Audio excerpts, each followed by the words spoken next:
ካልክ በኋላ ከዛ በኋላ ዴን አንድ አምላክ እንዴት ትላለህ? በጣም ጥሩ። አብም ወልድም መንፈስ ቅዱስም ይሄን አንዱን ኔቸር ነው የሚካፈሉት። ኦኬ ይሄ አንዱ ኔቸር ነው በአብም በወልድም በመንፈስ ቅዱስም ውስጥ ያለው። አብ የራሱ መለኮት የለውም፣ ወልድ የራሱ መለኮት የለውም፣ መንፈስ ቅዱስ የራሱ መለኮት የለውም።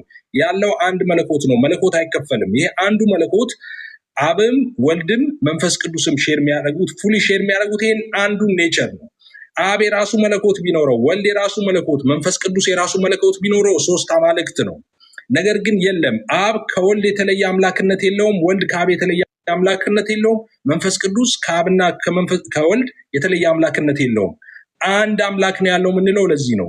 ኢሰንሱ አንድ ስለሆነ ማለት ነው። በፐርሰን ኦፍ ኮርስ 3 ዲስቲንክት ፐርሰንስ አሉ። ኦኬ 3 አካላት አሉ።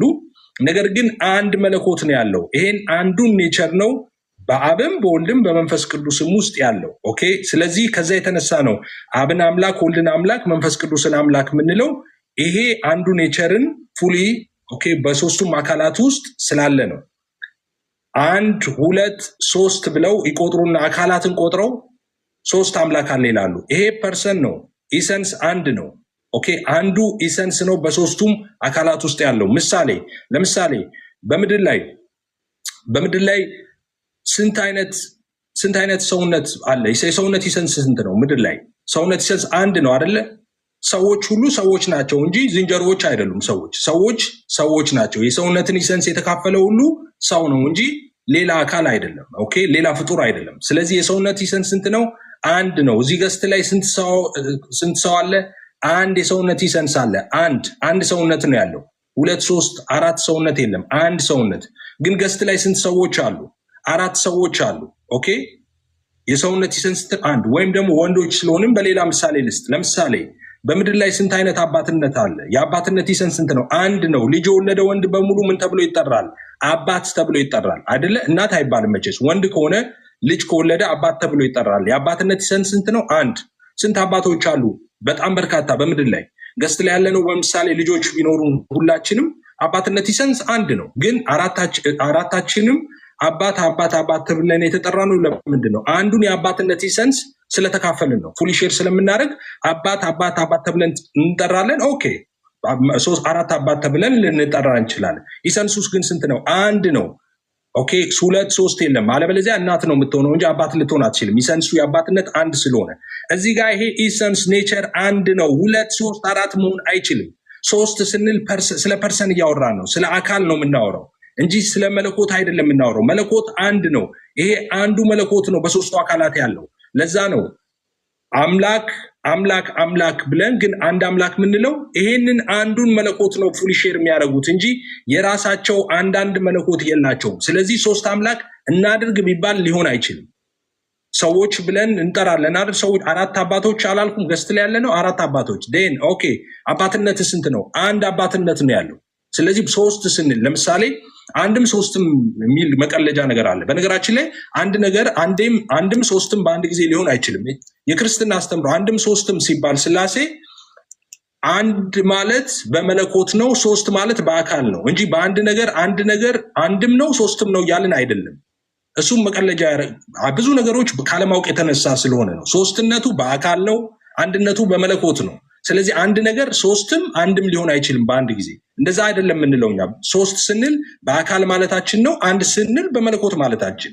ስለዚህ ኢሰንሱ አንድ ነው። ይሄ መለኮት የምንለው አንድ ነው፣ 3 አይደለም። ስለዚህ የምናመልከው ራሱን በ3 አካል የገለጠ አንዱን አምላክ እግዚአብሔር ነው የምናመልከው። 3 አምላክ የሚባል ነገር የለንም። ራሱን በ3 አካል የገለጠ ልብ በሉ አንድ አምላክ ነው የምናመልከው። አብ የራሱ የብቻው አምላክነት፣ ወልድ የብቻው አምላክነት፣ መንፈስ ቅዱስ የብቻው አምላክነት የለውም። አብ ከወልድና ከመንፈስ ቅዱስ የተለየ አምላክነት የለውም። ወልድም ከመንፈስ ቅዱስና ከአብ የተለየ አምላክነት የለውም። መንፈስ ቅዱስም እንደዛው። ስለዚህ 3 አምላክ ታመልካላችሁ የሚባለው ውሸት ነው። 3 አምላክ እናድርግም ብንል አናረግም። አንድ አምላክነት ነው ያለው። አንድ ይሄ ነው በሶስቱም አካላት ውስጥ በሙላት ያለው። ኦኬ ስለዚህ 3 አምላክ ነው የምታመልኩት የሚባለው ነገር ሐሰት ነው፣ ስም ማጥፋት ነው። 3 አምላክ አናመልክም። የኛ አምላክ አብ ወልድ መንፈስ ቅዱስ ይባላል። ራሱን በ3 አካል የገለጠው አንዱን አምላክ ነው የምናመልከው። አካል ስንል ረቂቅ መንፈሳዊ አካል ማለታችን ነው። የሚጨበጥ የሚዳሰስ ማለት እኔ ማለት የሚችል ረቂቅ መንፈሳዊ አካል ነው እያወራን ያለ ነው እንጂ ሊጨበጥ የሚዳሰስ አካል ማለት አይደለም። ኦኬ 1 ደቂቃ ነው ያለኝ። ኦኬ ስለዚህ ይሄ ነገር ገዚሁ ላይ ሊጨርሰው በቃ 1 ደቂቃ ከሆነ ያለኝ። ስለዚህ 3 አምላክ ነው የሚያመልኩት ክርስቲያኖች የሚባለው ውሸት ነው፣ ውሸት ነው፣ ውሸት ነው። ክርስትና 3 አምላክ እና በነገራችን ላይ ኤግዚስት የሚያደርግም 3 አምላክ የለም ምድር ላይ ያለው እግዚአብሔር ከአማልክቶች መካከል እንዳንዱ ሳይሆን ከአማልክት መካከል ብቸኛ አምላክ ነው። 3 አምላክም 2 አምላክም የለም ምድር ላይ ያለው በሰማይ ያለው ኤግዚስት የሚያደርገው አንድ አምላክ ነው። እሱም የክርስቲያኖች አምላክ ነው። አብ ወልድ መንፈስ ቅዱስ አንድ አምላክ ይባላል። አንድ አምላክ ራሱን በ3 አካል የገለጠ ይሄ አንድ ነው በ3ቱም አካላት ውስጥ በሙላት ያለው እንጂ አብ የራሱ መለኮት፣ ወልድ የራሱ፣ መንፈስ ቅዱስ የራሱ መለኮት የለውም። አመሰግናለሁ ቴዲ። ቴንክ ዩ ዮሐድ ንጉስ።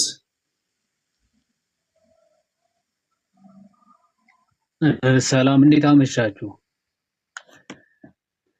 ይሰማል? ይሰማል። እግዚአብሔር ይመስገን። እንዴት ነህ? እግዚአብሔር ይመስገን። ሁላችሁንም ሰላም ብያለሁ። መቀጠል አሁን ልቀጥል? ትችላለህ። ደቂቃ እየቆጠረ ነው። ኦኬ ጀምሯል። እሺ በስመ አብ ወወልድ ወመንፈስ ቅዱስ አሐዱ አምላክ አሜን። ከእግዚአብሔር ከአባታችን ከጌታም ከኢየሱስ ክርስቶስ ጸጋና ሰላም ከእኔም ከእናንተ ጋርም ይሁን።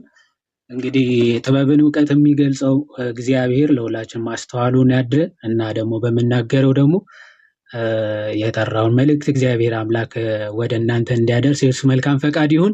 ልቀጥል። አብዛኛው ነገር ስለተባለ እኔ ሞር ወደ ነገረ ድህነት ወይም ደግሞ ስለ ሰው ልጆች መዳን እንዴት ነው የሚድኑት ወደሚለው ሞር ፎከስ አድርጌ ለማውራት እሞክራለሁ። በመጀመሪያ ያው የቤተ ክርስቲያናችን አስተምሮ የሰው ልጅ እግዚአብሔርን ወይም ደግሞ አምላክን እንዴት ነው ማወቅ የሚችለው የሚለው ጀነራሊ በ3 መንገዶች ትመለከቷለች። መጀመሪያ አንድ ሰው እግዚአብሔርን ወይም ደግሞ አምላክን ሊያውቅ የሚችለው ከምንድነው? ከ3 ነገሮች ነው። አንዱ ጀነራል ሪቪሌሽን የሚባል አለ። ከዛ ደግሞ ስፔሲፊክ ሪቪሌሽን እና ከዛ ስክሪፕቸርስ ናቸው እግዚአብሔርን መኖሩ ልናውቅ የምንችላቸው ማለት ነው።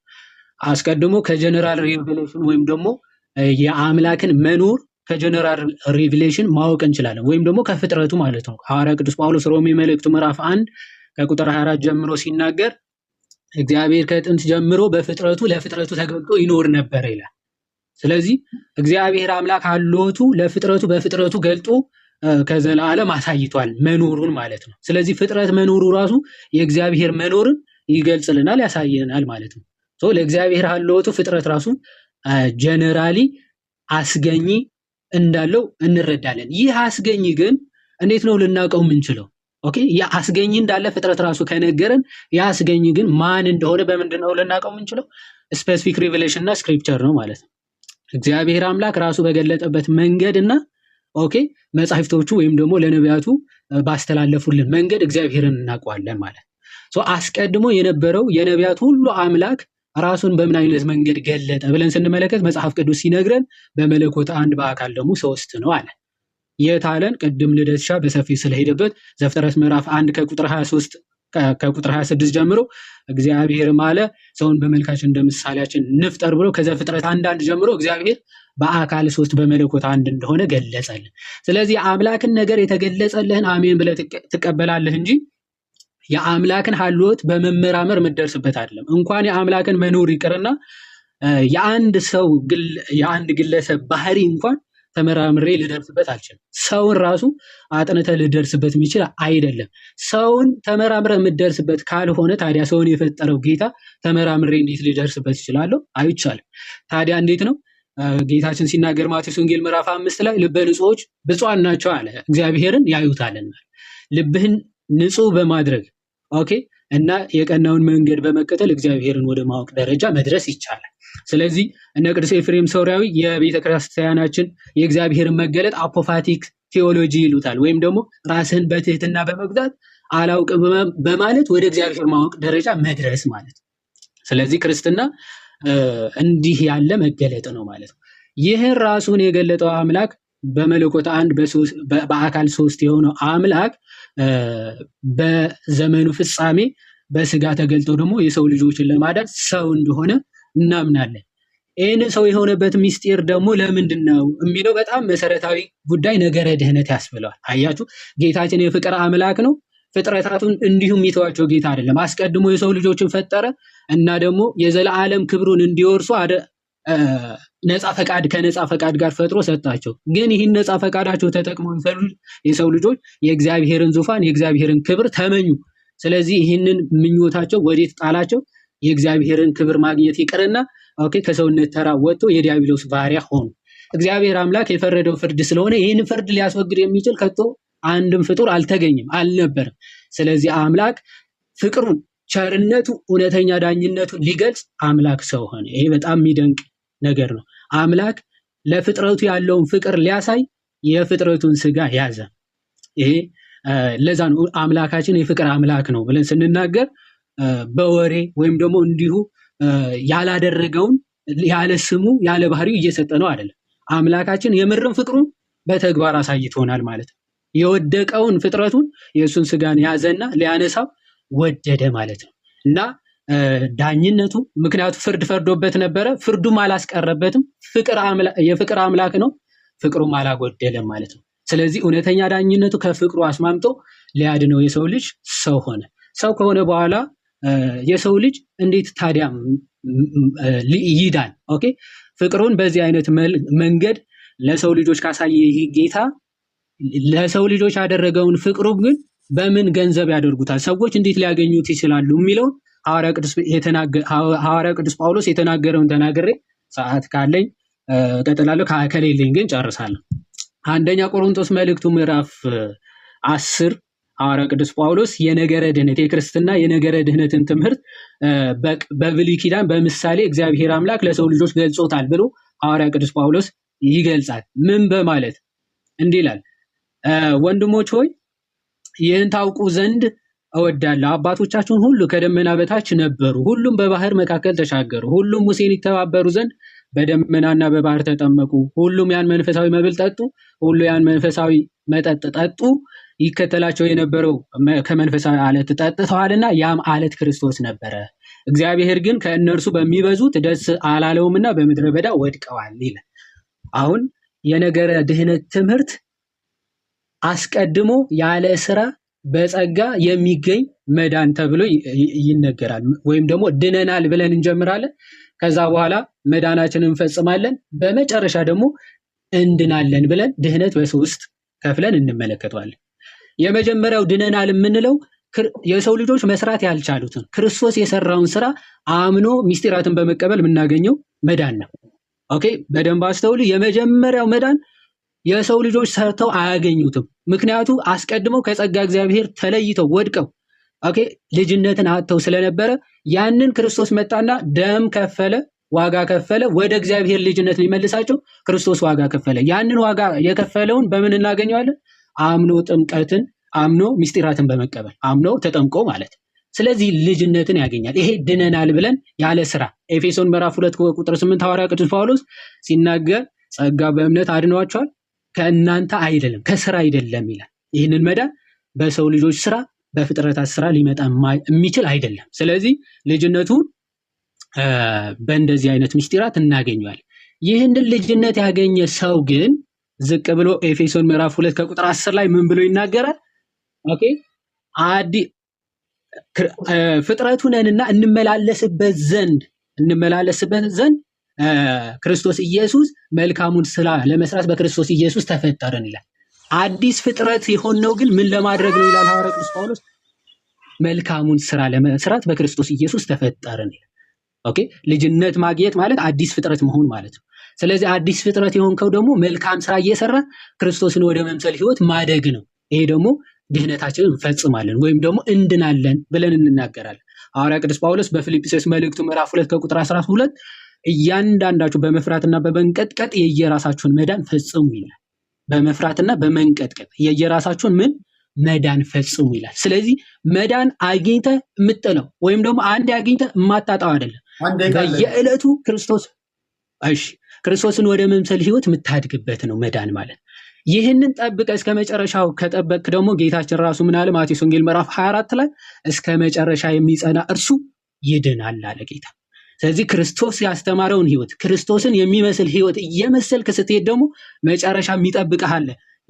የትንሣኤያችን በኩር የሆነው ክርስቶስ በክብር እንደተነሳ ሁሉ የክብር ትንሣኤ ትነሳለህ ማለት ሞት የሌለበት ኦኬ፣ የማይፈርሰው የማይበሰብሰው የዘላለም ህይወትን ታገኛለህ። እግዚአብሔር ይስጥልኝ። ከልብ አመሰግናለሁ። እሺ ወደ ኦስማን እንመጣለን። አሁን እንዴት እንደሚዳን ሶስቱም ነግረውናል፣ እንደየእምነቶቻቸው እንደየዶክትሪኖቻቸው። ለኦስማን ማነሳው አንተ ምናልባት የክሮስቶክ ስለሚኖር አንድ ሁለት ሱር ድምፅ አይሰማ ይሰማል። አንዴ ድምፅ ይሰማል። ልቀጥል። እኔ የምናገረው ይሰማል? ይሰማል። እኔ ጋር በርቀት ትንሽ ኔትወርክ እያስቸገረ ነው። ጊፍቱ ነው። ጊፍት ሲላክ ኔትወርክ ይዛል። ምንድን ነው መሰለ አሁን እዚህ ጋር ልብ ማለት ያለብህ ኦርቶዶክስ ሁለት ጊዜ ነው ስለ እምነቱ የሰበከው። ኦኬ፣ ፕሮቴስታንትና ሙስሊም ደግሞ አንድ ጊዜ ነው። ስለዚህ ከመጠያየቃችንም በፊት ኦርቶዶክስ ሁለት ይሰብኳል፣ ፕሮቴስታንት ሙስሊም ሁለት ጊዜ መሆን አለበት። አንድ ዙር ለእኛ መሰጠት አለበት። ኦኬ፣ ልደትና ዮሐድ ሁለቱም ኦርቶዶክስ ናቸው አይደል እንዴ? ስለዚህ ሁለት ጊዜ ነው ስለ ኦርቶዶክስ የተናገረው። ስለ እስልምናም ስለ ፕሮቴስታንትም እንደዛ መሆን አለበት፣ ፌር እንዲሆን ማለት ነው። ቆይ ቁጥሩን ተውት፣ ቁጥሩን ተውት። 5 ሰውም ገብቶ 1 ሰውም ካለ ዋናው አንተ በእምነት ላይ መተማመንህ ማሳደር ነው። ዋናው አንተ እነሱ ሲናገሩ አድምጫቸው አንተ ስትናገር ኢንተራፕት እንደ አለማድረጌ ነው። በተረፈ የሚሰራው ቃሉ ነው፣ አንተ ውስጥ ያለው ነው ቃሉ የሚሰራው ብዬ ነው የማምነው። በተቻለ መጠን ግን ስብጥሩ ሚዛናዊ እንዲሆን አድርጋለሁ። አሁን ያኛው ስለተስተካከለ ድጋሚ ወደኋላ እንመለስም። ኦልሬዲ ገብቶ ነበር ልደት ገባ አይቀር ተናግሮ ሄዷል። ይሄ የመጀመሪያም የመጨረሻም አይደለም። እንቀጥላለን። ገና ብዙ ነገሮችን ስለምንነካካ በዚሁ ኮምፕሌን እያቀረብን ወደኋላ እንዳንጎተት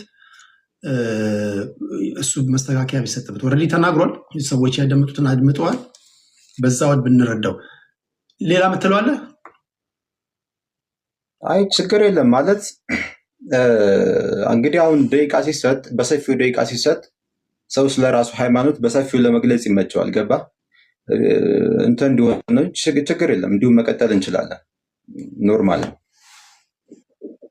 ኦኬ፣ ወደ እንትኑ እንመለስ። እናንተ ጋር ለምሳሌ ኦርቶዶክሶችን የፕሮቴስታንቶችን ሰምተናል። እናንተ ጋር ለመዳን ስራ ያስፈልጋል? ስራ የሚባል ነገር አለ ወይስ እንዲሁ አላህን ሰዎች አላህን ከተቀበሉ በኋላ ኦልሬዲ አውቶማቲካሊ የጀነት በር ይከፈትላቸዋል? እሱን ትነካልንና ምናልባት ደቂቃ ካለ እነሱም አንተን ይጠይቀዋል፣ አንተም እነሱን ይጠይቀዋል። እርስ በርሳቸው በምታደርጉት መጠያየቅ፣ በሰከነ መንገድ በሚደረግ መጠያየቅ እኛ እንድንማማር ማለት ነው። እና መጠየቅ የምትፈልገው ነገር ካለ ኤፍሬምን፣ እናንተ ጋር ስለ ድህነትን አስመልክቶ እንደዚህ ይላል ይሄ ነገር ቴዲን ይሄን አምኖ እናንተ ጋር ቢመጣ አይጋጭበትም ወይ እንዴት ታስታርቁታላችሁ ብለህ መጠየቅ ትችላለህ ለማለት ያለው። ቀጣዩ 9 ደቂቃ አንተ ነው ወንድሜ። ኦኬ እሺ፣ ባለኝ ደቂቃ ለመናገር እሞክራለሁ ኢንሻአላህ።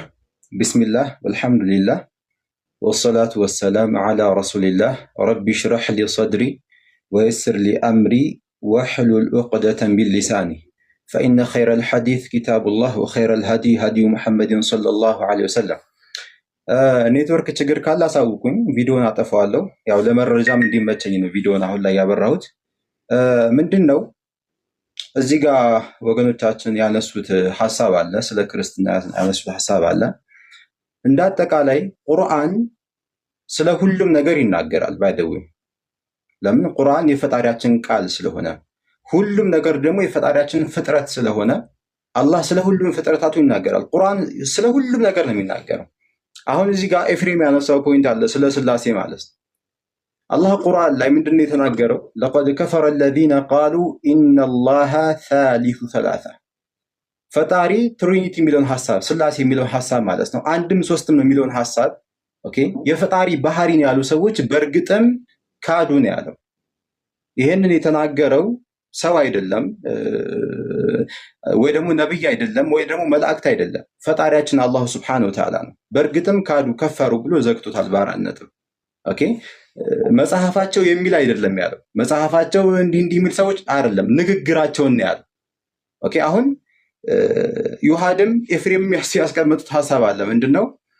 ስለ ክርስቶስ አምላክነት ዮሐድ ለመግለጽ ሞክረዋል። ኤፍሬምም እንደዚሁ ስለ ስላሴ ለመግለጽ ሞክረዋል። ባይዘው ኤፍሬም ከዚህ በፊትም አይቼዋለሁ፣ በዋይት ቦርድ ምናምን ነገር ለማስረዳት ይሞክራል። ምንድነው ማስቀመጥ የምፈልገው ኤፍሬም ስለ ስላሴ ማስረጃ ቢያገኙ ኑሮ እንደዚህ እንደው ይሄን ያህል ዳገት መሄድም ይሄን ያህል መንገድም መሄድም አይጠበቅበትም። አንድ ማስረጃ ይበቃል። መጽሐፍ ቅዱስ ላይ አንድ ነብይ ወይ ደግሞ ራሱ እግዚአብሔር ወይ ደግሞ ኢየሱስ ክርስቶስ ኦኬ የስላሴን ሐሳብ በአካል ሶስት አንድ አምላክ የሚለውን ሐሳብ ኦኬ ቢያስተምሩ ኑሮ አንድ ማስረጃ ይበቃል። ይሄን ሁሉ ዘጠኝ ደቂቃ ያክል ፈጣሪ ስንት ነው የሚለውን ሐሳብ ለማስረዳት ማለት ነው። ኢማጂን እንግዲህ 9 ደቂቃ ያክል ሙሉ ፈጣሪ ስንት ነው የሚለውን ነገር ኖ ይህን ያህል እንትን ማለት አያስፈልግም። ማስረጃ ቢኖር ኑሮ ዮሐድም እንደዚሁ ስለ ክርስቶስ አምላክነት ሲናገር ክርስቶስ አምላክ ነኝ አምልኩ ቢል ኑሮ አንድ ጥቅስ ይበቃል።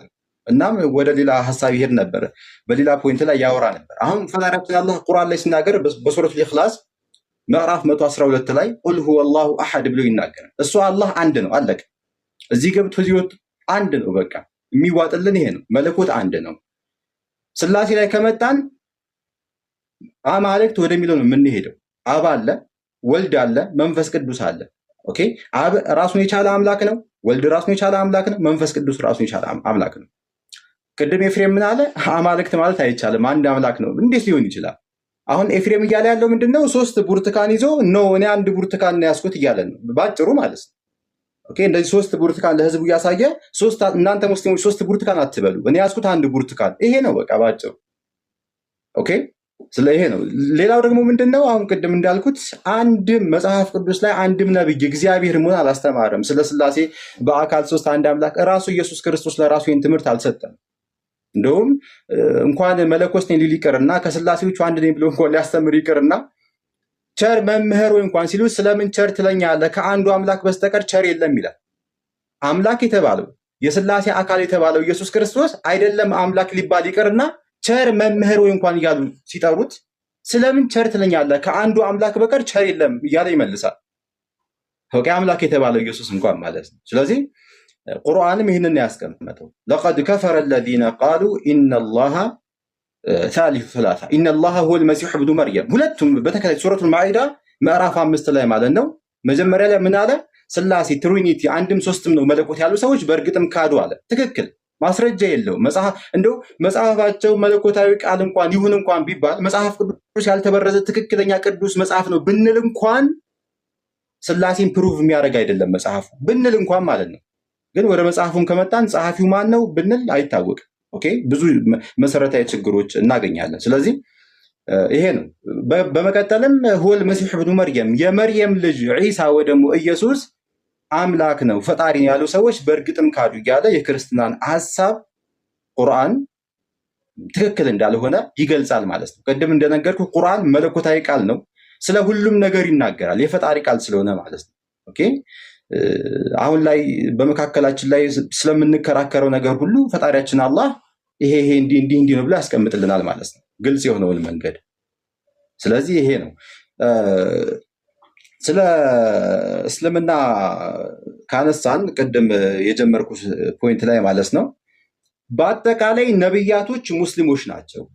ዛሬ ላይ እኛ ሙስሊሞች እየኖርን ያለንን እስልምናን ከዚህ በፊት የነበሩ ነብያቶች ሲኖሩት የነበረውን እስልምና ነው። ሌላ አዲስ አይደለም። ነብዩ መሐመድ መጤ አይደለም ይዞ የመጡት። አላሁ ስብሐነሁ ወተዓላ በሱረቱ ነህል ላይ እንዲህ በማለት ይናገራል። ሱረቱ ነህልን ስንመለከት ምዕራፍ 16 ማለት ነው። ኢነ ኢብራሂም አለ። እንግዲህ አብርሃም ሲባል ክርስቲያኖችም አይሁዶችም ያውቁታል፣ የነብያቶች አባት ነው። ኦኬ ኢብራሂም እኮ አለ ፈጣሪያችን አላህ ካነ ነበረ ኡመተን ቃኒተን ሊላህ ለፈጣሪው ለአላህ እጅ የሰጠ ቀጥ ያለ ሙስሊም ነበር። ሐኒፈን ወለም የኩን ሚነል ሙሽሪኪን ከአጋሪዎችም አልነበረም፣ ለአንዱ ፈጣሪ ታዛዥ ነበር አለ። ሻኪረን ሊአንዑሚህ ፈጣሪውም ለዋለለት ጸጋ መስጋኝ ነው። ኢጅተባሁ ወህዳሁ ኢላ ሲራጢን ሙስተቂም ፈጣሪውም አላህ ወደ ቀጥተኛው መንገድ መራዋልና ወአተይናሁ ፊ ዱንያ ሐሰና ወኢነሁ ፊል አኺረቲ ለሚነ ሷሊሒን አለና ثم አውሐይና ያ ሙሐመድ ወዳንተ ቁርአንን አወረድን አለ ኢለይክ አን ተቢዕ ሚለተ ኢብራሂም የአብርሃምን መንገድ ታስቀጥል ዘንድ አየህ አይደለ?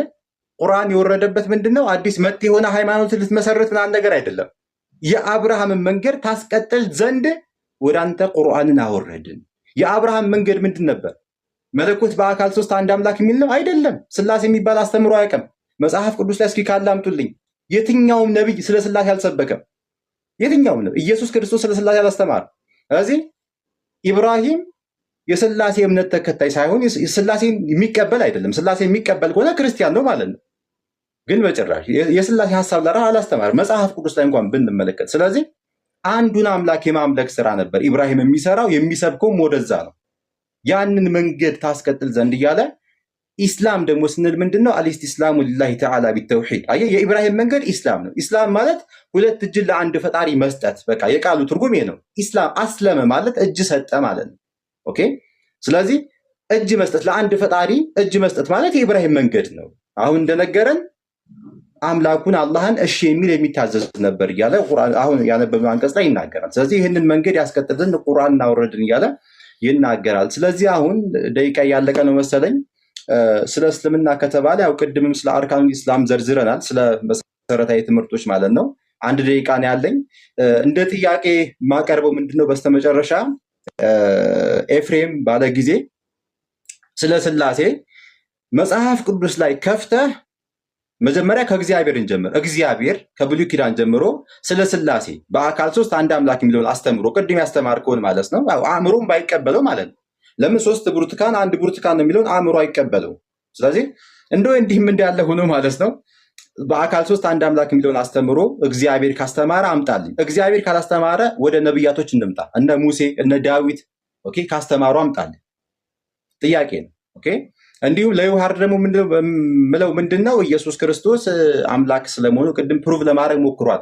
ኢየሱስ አንድ ቦታ እኔ ፈጣሪ ነኝ አምልኩኝ እንዲህ ከስላሴዎቹ አንዱ ነኝ አምልኩኝ ፈጣሪ ነኝ ብሎ ያስተማረበት ቦታ ካለ አንድ ቦታ አምጣልኝ። አንድ ቦታ ብቻ ማለት ነው። ስለዚህ ደቂቃ ያልቋል መሰለኝ። እነዚህ ጥያቄዎች ናቸው። ጨርሻለሁ። ቴንክ ዩ። አንድ ይሄ የፕሩፍ ወይም ደግሞ የማስረጃ ጥያቄ ነው ያነሳው። ተመሳሳይ ነገር ከተናገሩ በኋላ ጥያቄ ላንተ ያቀርቡልሃል፣ አንተንም ይጠይቀዋል። በዚህ መሀል ብዙዎቻችሁ ቁም ነገር እየጨበጣችሁ እንዳላችሁ ተስፋ አደርጋለሁ። ወደ ኤፊ እንመጣለን። ኤፊያችን አለ 9 ደቂቃ አለ። ወንድሜ ካለ ይሰማል? ቴዳይ አለው። እሺ እንግዲህ እኔ ምን ጀምራለሁ። ኦሳማ አይ ቲንክ እየተከታተለ አይመስለኝም ነበረ። እየተከታተለ አይደለም። ምክንያቱም ቅድም የተናገርኩትን ነገሮች በሙሉ ረስቷቸዋል። አሁን ግን የቅድሙ ልመና እሱንም ኢንክሉድ ያደርጋል ብዬ ላሳስበው እወዳለሁ፣ በደንብ እንዲሰማ ማለት ነው። አንድ ቅድም ሲጀምር ምን አለ? ገና ሲጀምር ምን አለ? አንድም ሶስትም አለ። እሱን እኮ ቅድም ተናገርኩ እኮ። አንድም ሶስት አንድ ነገር በአንድ ጊዜ ሶስትም አንድም ሊሆን አይችልም። አንድ የሚለው በመለኮት ነው፣ ሶስት ደግሞ በአካል ነው። ስለዚህ አንድም ሶስትም ሚል አንተ ሌላ ትምህርት ልታመጣ ከሆነ ኦኬ፣ ግን አንድ በመለኮት ነው፣ ሶስት በአካል ነው። እንደዛ ነው እና ወደዛ ትዊስት ማድረጉ ትክክል አይደለም። ሌላም በመጽሐፍ ቅዱስ አምጣት፣ ትሪኒቲን 3 አካል የሚለውን አምጣት። ረ ድፍረት። መጽሐፍ ቅዱስ በሙሉ የሚናገረው ስለ 3 አካል አይደል እንዴ? ስለ አንድ መለኮት አይደል እንዴ መጽሐፍ ቅዱስ የሚያወራው? እሺ ዮሐንስ 1:1 ተጀመረ። በመጀመሪያ ቃል ነበረ አለ። ቃል ነበረ። በመጀመሪያ ምን ነበር? ቃል ነበረ። ስለ እግዚአብሔር ልጅ ስለ ኢየሱስ ክርስቶስ ነው ይሄን የሚያወራው። ኦኬ፣ ልብ ብላችሁ ተከታተሉ። በመጀመሪያው ቃል ነበረ። በመጀመሪያው ቃል ነበር ማለት ቃል ያልነበረበት ጊዜ የለም ማለት ነው። ኦኬ፣ ቃል ያልነበረበት ጊዜ የለም። ኦኬ፣ ጅማሬ የለውም ማለት ነው። በመጀመሪያው ይልና ቃል ነበረ ይላል። ከፍጥረት ሁሉ በፊት ነበረ። ከዛስ ቃልም በእግዚአብሔር ዘንድ ነበር ይላል። ያ ማለት ከአብና ከመንፈስ ቅዱስ ጋር ትክክል ሆኖ ነበረ ነው። ከዛስ ቃልም እግዚአብሔር ነበረ ይላል። ሄሎ፣ ቃልም እግዚአብሔር ነበረ። መቼስ ይሄኛውን ሌላ ስም እንደማትሰጠው ተስፋ አደርጋለሁ። ዮሐንስ ራእይ ላይ ስሙ ቃል ተብለዋል፣ በደም የተረጨ ልብስ ብሎ ራሱን ያስቀምጠዋል። ኦኬ፣ ቃል ስጋ ሆነ ይላል። ከዚህ ጋር ወርዶ እዛም ሳንሄድ ማለት ነው። እዚህ ጋር 12 ቆይ ወደ እሱ ጋር ሄዳለሁ እንዳላምታታው። አሁን በመጀመሪያው ቃል ነበረ፣ ቃልም በእግዚአብሔር ዘንድ ነበረ፣ ቃልም እግዚአብሔር ነበር ይላል። ወደታች ወርዶ ግን እዚሁ ላይ ቃል ስጋ ሆነ ይላል። የሚያወራው ስለ ወልድ ነው፣ የታወቀ ነው። ስለዚህ ቃል ምንድን ነበር? እግዚአብሔር ነበር ይላል። ኦኬ እግዚአብሔር ነበር እንዳትረሳ፣ ቃልን ነው። እሺ 3% የሚባል ነገር የለም። እንደዛ መጽሐፍ ቅዱስ ላይ 3% የሚል ነገር የለም። ይምጣ እንደዛ የሚባል ነገር። ኦኬ እንደዚህ ይላል። ማቴዎስ ላይ ነው ያለሁት። ማቴዎስ 3 ላይ ማቴዎስ 3:16 እንደዚህ ይላል። ማቴዎስ 3:16 እንደዚህ ይላል። ኢየሱስም ከተጠመቀ በኋላ ወዲያው ከውሃ ወጣ፣ እነሆ ሰማያት ተከፈቱ፣ የእግዚአብሔር መንፈስ ይላል። ስለ መንፈስ ቅዱስ ነው የሚያወራው፣ ስለ ሆሊ ስፒሪት። የእግዚአብሔር መንፈስ እንደ እርግብ ሲወርድ በእሱም ላይ ሲመጣ አየው። ኦኬ ፐርሰን ማለት ይሄ ነው። ቅድም ፐርሰን ሳስረዳ ምን አልኩኝ? ረቂቅ መንፈሳዊ አካል፣ ማይጨበጥ ማይዳሰስ፣ እኔ ማለት የሚችል እኔነት ያለው አልኩኝ። ይኸው መንፈስ ቅዱስ ሲመጣ አየው ይላል። ኦኬ መንፈስ ቅዱስ ቆይ የሚያስረግጥ ከዚህ የተሻለ አመጣልሃለሁ። ከዛስ እነሆ ድምፅ ከሰማይ መጥቶ በእርሱ ደስ የሚለኝ የምወደው ልጄ ይህ ነው አለ ይላል። ልጅ ያለው ማን ነው? አብ ነው። እዚህ ጋር ማንን ታያለ? ኢየሱስ ይኸው ተጠምቆ እየወጣ ነው ከዮርዳኖስ ማለት ነው። ኢየሱስ አለ፣ ወልድ ማለት ነው። አባቱ የምወደው ልጄ ይላል። መንፈስ ቅዱስ ደግሞ በእርግብ አምሳል ከሰማይ ወርዷል። 3% ማለት ይሄ ነው። እሺ 3% ማለት 3 ብርቱካንና ሙዝ አይደለም። ኢትፍሩት ነው እሱ ያለው። አስመዝነ ልጠብላ 3 አካል ማለት ይሄ ነው። ፐርሰን ማለት ነው። ኦኬ ማይጨበጥ ማይዳሰስ ረቂቅ አካል ማለት ነው። ይሄው አብ ወልድ መንፈስ ቅዱስ 3 አካል። ኦኬ ስፔሲፊክ ለምን አናረገውም?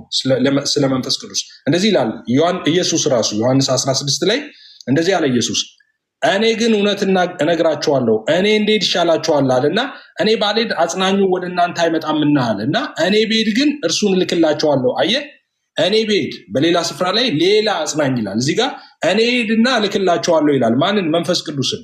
ኦኬ መንፈስ ቅዱስ ሌላ ፐርሰን ነው። ከኢየሱስ ወይም ከወልድ የተለየ ሌላ ፐርሰን ነው። ኦኬ መንፈስ ቅዱስ ራሱ እግዚአብሔር ነው። መንፈስ ቅዱስን እግዚአብሔር ይለዋል መጽሐፍ ቅዱስ? አዎ ይለዋል። ሐዋርያት ሥራ ምዕራፍ 5 ቁጥር 1 ሐናንያ የተባለ አንድ ሰው ሰጲራ ከተባለች ሚስቱ ጋር መሬት ሸጠ ይላል። ሚስቱ ደግሞ ስታቅ ከሽያጩ አስቀረና እኩሌታውን አምጥቶ በሐዋርያት እግር አጠገብ አቆሞ ይላል አስቀመጠው ይላል። ጴጥሮስም ሐናንያ ሆይ መንፈስ ቅዱስን ታታልልና ከመሬቱ ሽያጭ ታስቀር ዘንድ ሰይጣን በልብ ስለምን ሞላ አለው። ማንን ታታልል አለው? መንፈስ ቅዱስን ታታልልና ከመሬቱ ሽያጭ ታስቀር ዘንድ። ማንን ታታልልና? ኢየሱስን አይደለም፣ አብን ነው። መንፈስ ቅዱስን ታታልልና ከመሬቱ ሽያጭ ታስቀር ዘንድ ሰይጣን በልብ ስለምን ሞላ ካለ በኋላ ሳትሸጠው ያንተ አልነበረምን? ከሸጥከውስ በኋላ በስልጣን አልነበረምን? ይህ ነገር ስለምን በልብ ሐሰብ ካለና እግዚአብሔርን እንጂ ሰውን አልዋሸም። ያታለልከው መንፈስ ቅዱስን ነው አላለም? እግዚአብሔር ነው መንፈስ ቅዱስ፣ እሱን ነው የዋሸው እንጂ ሰውን አይደለም እያለው ነው። እግዚአብሔር መንፈስ ቅዱስ ምንድነው? አምላክ ነው። ሃሌሉያ። ወልድ አምላክ ነው፣ መንፈስ ቅዱስ አምላክ ነው ወይም እግዚአብሔር ነው እያሳየ ሆኖ ያለውት። እንግዲህ አብን ደግሞ በጣም በርካታ ስፍራ አለ። ራንደም ያነሳሁት ጥቅስን ላሳይ። አሁን አንተ እያወራ አንደኛ ጢሞቴዎስ 2:5 ላይ እንደዚህ ይላል፣ አንድ እግዚአብሔር አለና ይላል። እሺ ስለ አብ ነው የሚያወራው። በእግዚአብሔርና በሰው መካከል ያለው ደግሞ መካከለኛ አንድ አለ፣ እሱም ሰው የሆነው ክርስቶስ ኢየሱስ ነው ይላል። አንድ እግዚአብሔር አለና ይልና በሰውና በአብ መካከል ያለው መካከለኛው ደግሞ ሰው የሆነው ፍጹም ሰው ፍጹም አምላክ የሆነው ኢየሱስ ክርስቶስ እንደሆነ ይነግረናል። አብ እግዚአብሔር ነው፣ ወልድ እግዚአብሔር ነው፣ መንፈስ ቅዱስ እግዚአብሔር ነው። ቅድም እንዳሳየው አንድ እግዚአብሔር አለ። ኦኬ ቡርቱካንና ሙዝ አይደለም። ስለ ኢሰንስ ነበር ቅድም ሳውራ የነበረው። ስለ አንድ እግዚአብሔር ነው የምናመልከው። ሶስት አምላክ የሚሉ ሰዎች አሉ። የሶስት አምላክ ናፍቆት ይዟቸው ነው። እኛ የምናመልከው አንድ አምላክ እግዚአብሔር ነው። ሶስት አምላክ የሚባል ኤግዚስት አደረግም። በምድር ቢሆን በሰማይ ቢሆን ተፈጥሮ ምናልባት የፈጠራችሁት ካለ ምናልባት ብትሰጡን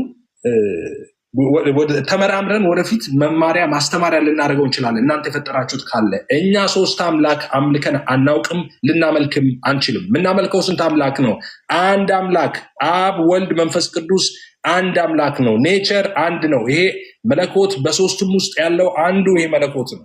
አብ የራሱ አምላክነት የለውም፣ ወልድ የራሱ አምላክነት የለውም፣ መንፈስ ቅዱስ የራሱ አምላክነት። የአብ አምላክነት ከወልድና ከመንፈስ ቅዱስ የተለየ አይደለም። የወልድም አምላክነት ከአብና ከመንፈስ ቅዱስ የተለየ አይደለም። የመንፈስ ቅዱስ አምላክነት ከአብና ከወልድ የተለየ አይደለም። ራሱን በሶስት አካል የገለጠው አንዱን አምላክ ነው የምናመልከው እኛ። አንድ አምላክ። እስራኤሎች ስማ አምላክ እግዚአብሔር አንድ ነው አለው። እግዚአብሔር ስንት ነው? አንድ ነው። አንድ የሚለው እዛ ላይ ኢሃድ የሚለውን ይጠቀማል። ኦኬ ኢሃድ የሚለው ኦብቪየስ ጥምር አንድነትን ጥምር አንድን ለማሳየት በተደጋጋሚ ዕብራይስጡ እንደዛ ስለሆነ ማለት ነው ይገባል። ለምሳሌ ስለ አዳም ሲያወራ ወይም ደግሞ ሰው አባትና እናቱን ይተዋል ከሚስቱ ጋር ይጣበቃል የሚለውን ከሚስቱ ጋር ይተባበራል ሁለቱ አንድ ስጋ ይሆናሉ የሚለውን ሐሳብ አንድ የሚለውን የዕብራይስጡ ቃል ኢሃድ ነው የሚለው ጥምር አንድነትን የሚያሳይ ነው። ስለዚህ አምላካችን እግዚአብሔር ስንት ነው? አንድ ነው። አብ ወልድ መንፈስ ቅዱስ አንድ አምላክ። ሶስት አምላክ አናውቅም እኛ። ሶስት አምላክ የሚባልም የለም፣ ኤግዚስትም አያደርግም። አንድ አምላክ ነው ያለው፣ እሱም የኛ የክርስቲያኖች አምላክ ነው። አብ ወልድ መንፈስ ቅዱስ አንድ አምላክ ይባላል። ሶስት የሚባለውን ሐሳብ አስረድቻለሁ። ይሄ ነገር እንግዲህ አንድ ደቂቃ እሺ፣ ቅድም አስረድቻለሁ፣ በተደጋጋሚ አስረድቻለሁ። ይሄ ሶስት ምንለው በአካል ነው። የሰው አሁን ሰው ይባላል። የሰው ፍጡር እያልክ ታወራለህ ቴዲ። ይሄ የሰው ፍጡር፣ ይሄ ሰው ልጅ እያልክ ታወራለህ። የምታወራው እንደዛ ስትል ስለ ኢሰንስ እያወራህ ነው፣ አንድ አድርገህ ስታወራ ማለት ነው። ኦኬ በአካልስ ቢሊየንስ አይደለን እንዴ ሰዎች? ኦኬ በአካል በጣም በርካታዎች ነን፣ ግን የሰውነት ኢሰንስ ስንት ነው? አንድ ነው። ሰው ማለት እኮ የሰው ፍጥረት እኮ እያልክ ታወራለህ። አካል ስትል ነው ሶስት ምትለው እንጂ መለኮት አንድ ነው፣ አምላክ አንድ ነው፣ ሶስት አምላክ የለም። ስለዚህ ብርቱካኖቹን እየላጥን እየበላን፣ ነገር ግን ኢሰንስ ላይ ትኩረት እናድርግ። ኢሰንስ ላይ ትኩረትና ኔቸር ላይ ትኩረት እናድርግ። ኦኬ አብ ወልድ መንፈስ ቅዱስ አንድ አምላክ ነው። አንድ መለኮት እንጂ ሶስት መለኮት የለም። ሶስት መለኮት ቢኖር ነበር ሶስት አምላክ የሚሆነው። ሶስት መለኮት በሌለበት አብ የራሱ ወልድ የራሱ መንፈስ ቅዱስ የራሱ መለኮት በሌለበት ሁኔታ ሶስት አምላክ ሊሆን አይችልም። አመሰግናለሁ። ጥያቄ የለህም ለኦስማን? ከድህነት ጋር ተያይዞ ከሌለ ወደ ዮሐድ እንሄዳለን። ዮሐድ 9 ደቂቃ አለ። ኦኬ ልጀምር። ኦኬ እሺ ቴንኪው። ኦኬ ወንድማችን ኦሳማ የቁርአኑን ስህተት ድጋሚ መሳሳቱ በጣም አስገርሞኛል እውነት ለመናገር።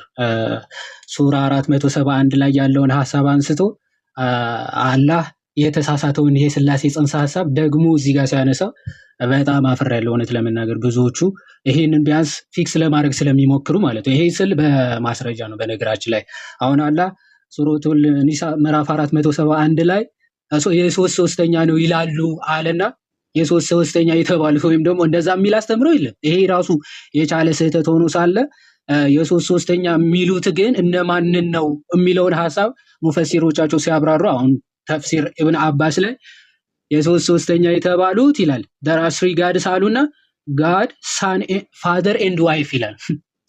ልጅ አባትና ሚስት ናቸው ብለው ያምናሉ አለ። ይሄ በጣም ትልቅ ስህተት ነው። እንግዲህ ፈጣሪ ከሚባል አካል የማይጠበቅ ስህተት ነው። ማንም በታሪክ አባት እናት እና ልጅ ብለው አምልኩ ወይም ደግሞ ሶስት ብለው አያውቅም ማለት ነው። ይህንን ስህተት ድጋሚ ሲሳሳት ተመልክተነዋል ኦሳማ። ቀጥሎ እዛው አልጀላለይንም በተመሳሳይ መንገድ ምን ይላል? ስሪ የተባሉት ይልና ጋድ ጂሰስ ኤንድ ሂዝ ማዘር ናቸው አለ።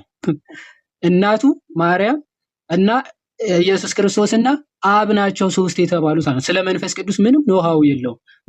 በእርግጥ ሆሊ ስፒሪት ይልና ጅብሪል ነው ብለው ስለሚፈቱት ማለት ነው። ይሄ ሚስ አንደርስታንዲንግ በድጋሚ ኦሳማን ጋር ሲደገም ተመልክተነዋል። ይሄ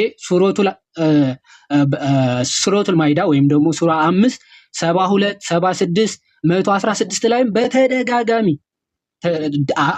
የሚፈጸም ስህተት ነው ቁርአን ላይ ማለት ነው። ሶ የትሪኒቲ ጽንሰ ሐሳብ በቁርአን ላይ የተሳሳተው ኦሳማን ደግሞ በድጋሚ ሲሳሳተው ተመልክተናል።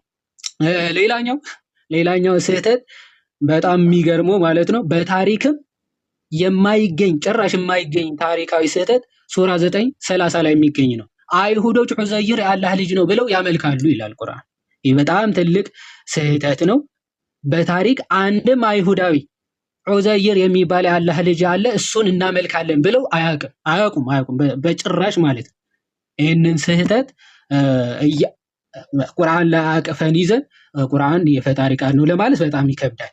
ባይዘው ይሄ በአውተንቲክ በሆኑ ሐዲሶችም መጨረሻ በትንሳኤ ቀን አይሁዶች ይጠሩና ይቀሰቀሱና ይላል ማንን ነበር የምታመልኩት ተብለው ሲጠየቁ ዑዘይር የሚባል የአላህ ልጅን ነበር የምናመልከው ይላሉ ይላል። እኔ እንደው በታሪክ አሁን ኦሳማ ይሄንን እንደ ጥያቄ ትይዝልኛለህ። በታሪክ ለናሙና ከአይሁዶች መካከል ዑዘይር የሚባል የአላህ ልጅ አምላክ ነው ብለው ያመልኩ እንደነበር አንድ ለናሙና ማስረጃ ትሰጠናለህ ብዬ ተስፋ አደርጋለሁ። ወደ ስላሴ ጽንሰ ሐሳብ ልምጣና በእስልምና ባይዘው አንድ አምላክ አለ ይባላል እንጂ አንድ አካል የሚባል ትምህርት በቁርአን ጭራሽ ሽታው የለም።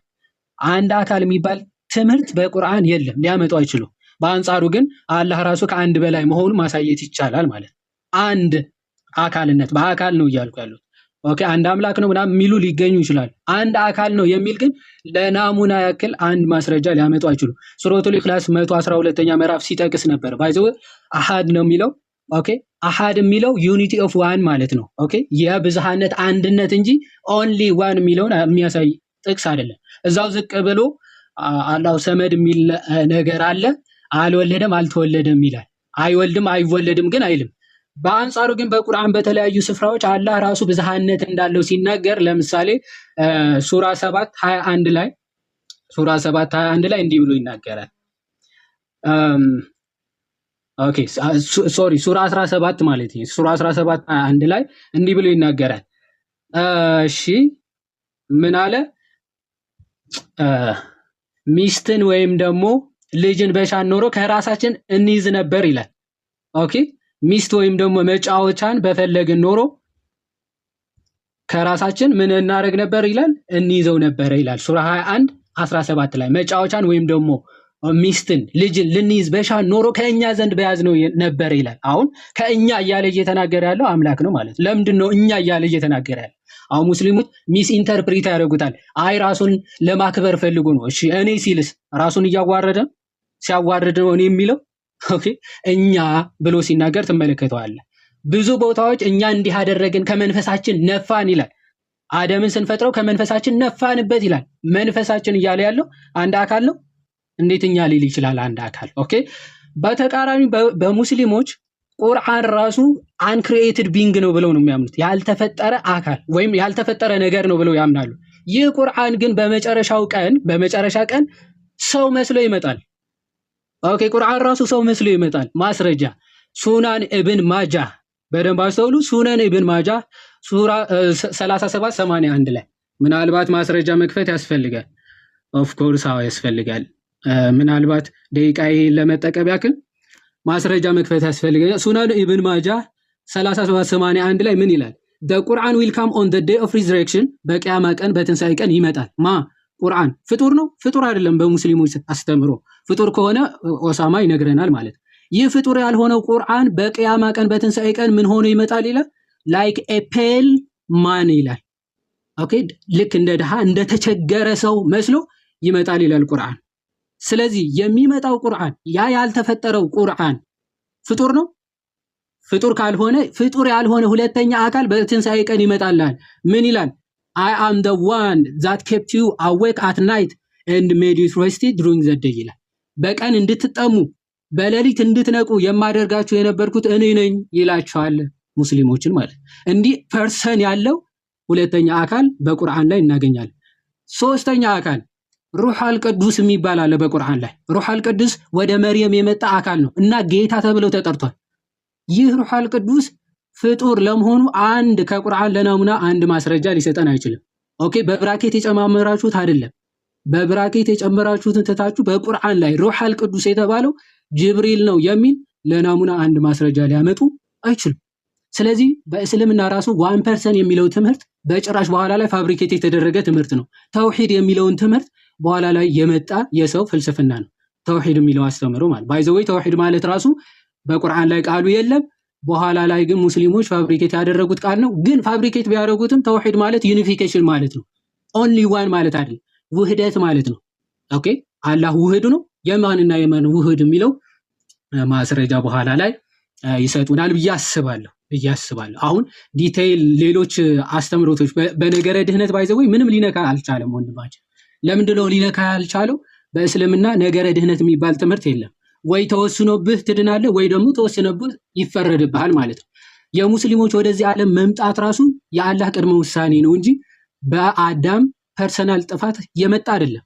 ማስረጃ ሰሒህ አልቡኻሪ 3409 ላይ ኦኬ ምን ይላል? አደምና ሙሳ እርስ በርሳቸው አርጊው ያደረጉ ይላል። እርስ በርሳቸው ተከራከሩ። ምን ብለው?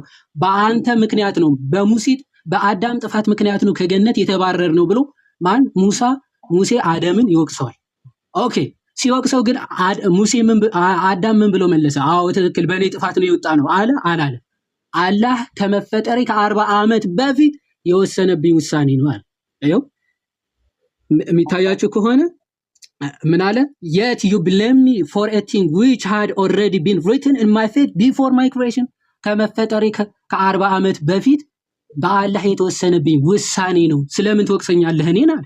በአሱ ጥፋት ራሱ አይደለም አዳም ከገነት የተባረረው፣ ፐርፐዝሊ በአላህ ውሳኔ ነው። ስለዚህ በቃ አይሺ በአላህ በራሱ ውሳኔ ነው ማለት ነው። የመጨረሻ የጠየቀኝን ጥያቄ ልመልስ። በጣም ብዙ ማስረጃዎችን ልሰጥ እችላለሁ። ባይዘው የክርስቶስ አምላክነት በመጽሐፍ ቅዱስ በመድኃኔዓለም ሼም ይዞኝ ነው ራሱ ዝም ያልኩት ማለት ነው። ራዕይ ምዕራፍ 1 ከቁጥር 8 ላይ ያው ክርስቶስ ራሱ ያለና የነበረ የሚመጣ ሁሉን የሚገዛ ጌታ አምላክ አልፋና ኦሜጋ እኔ ነኝ አለ። ይህ ብቻ ነው? አንደኛ ዮሐንስ ምዕራፍ 5 ከቁጥር 20 ምን ተብሎ ተገለጸ? ስለ ጌታችን የእግዚአብሔር ልጅ የሆነው እንደመጣ እውነተኛውም የሆነው እናውቅ ዘንድ ልቦናን እንደሰጠን እናውቃለን አለ። እውነተኛውም በሆነ በእርሱ አለን ካለ በኋላ እርሱም ልጁ ኢየሱስ ክርስቶስ ነው። እርሱም እውነተኛ አምላክና የዘላለም ሕይወት ነው። አሜን። ቴንክ ዩ። እሺ አሁን እንደዚህ ነው የሚሆነው። የመጨረሻ ዙር ነው የሚሆነው። ለሌላ ፕሮግራም ስለገባው ኦሳማ ይናገርና ቀጥለው ወደ አይ ቲንክ ኤፍሬም ባለ ጊዜ እንዲናገርና ለሌላ ጊዜ ቀጠሮ ይዘን እንሰለማበታለን። ምክንያቱም ቅድም መዝማን ነው ልደት ሲናገር ከተናገረ በኋላ ዮሐድም ስለተናገረ ማቆም ያለብኝ ኤፍሬም ባለ ጊዜው ጋር ስለሆነ እንሰለማበታለን ማለት ነው። ከዛ ነገ ወይ ከነገ ወዲያ ደግሞ ቀጠሮ ይዘን እንደዚሁ እንመጣለን። እሺ ኦሳማ 9 ደቂቃ አለው ወንድሜ። ኦኬ ኢስማዑኒ ጀይደን። ሰዎች በደንብ አድርጋችሁ ለማዳመጥ ሞክሩ። ኮመንት ላይ ጋጋት አለ፣ የመበሻሸቅ ነገር፣ የኔ ይበልጣል፣ ይሄ የህፃን ጨዋታ ማለት ነው። እሱን ተዉትና በደንብ አድርጋችሁ አዳምጡ። ከኤፍሬም ከቴዲ ልጀምር።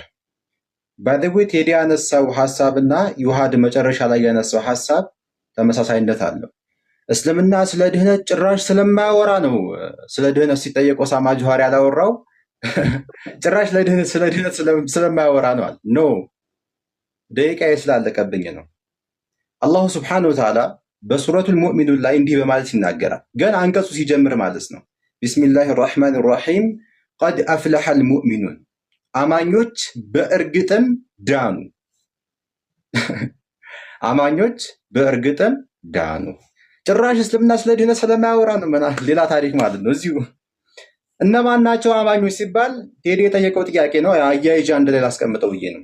እነማን ናቸው እነዚህ የዳኑት? ይድናሉ አይደለም፣ ዳኑ ማለትም ጀነትን አገኙ ማለት ነው። ኦኬ ተረጋገጠላቸው። በምድራዊ ህይወታቸው ጀነት እንደሚገቡ ተረጋገጠላቸው።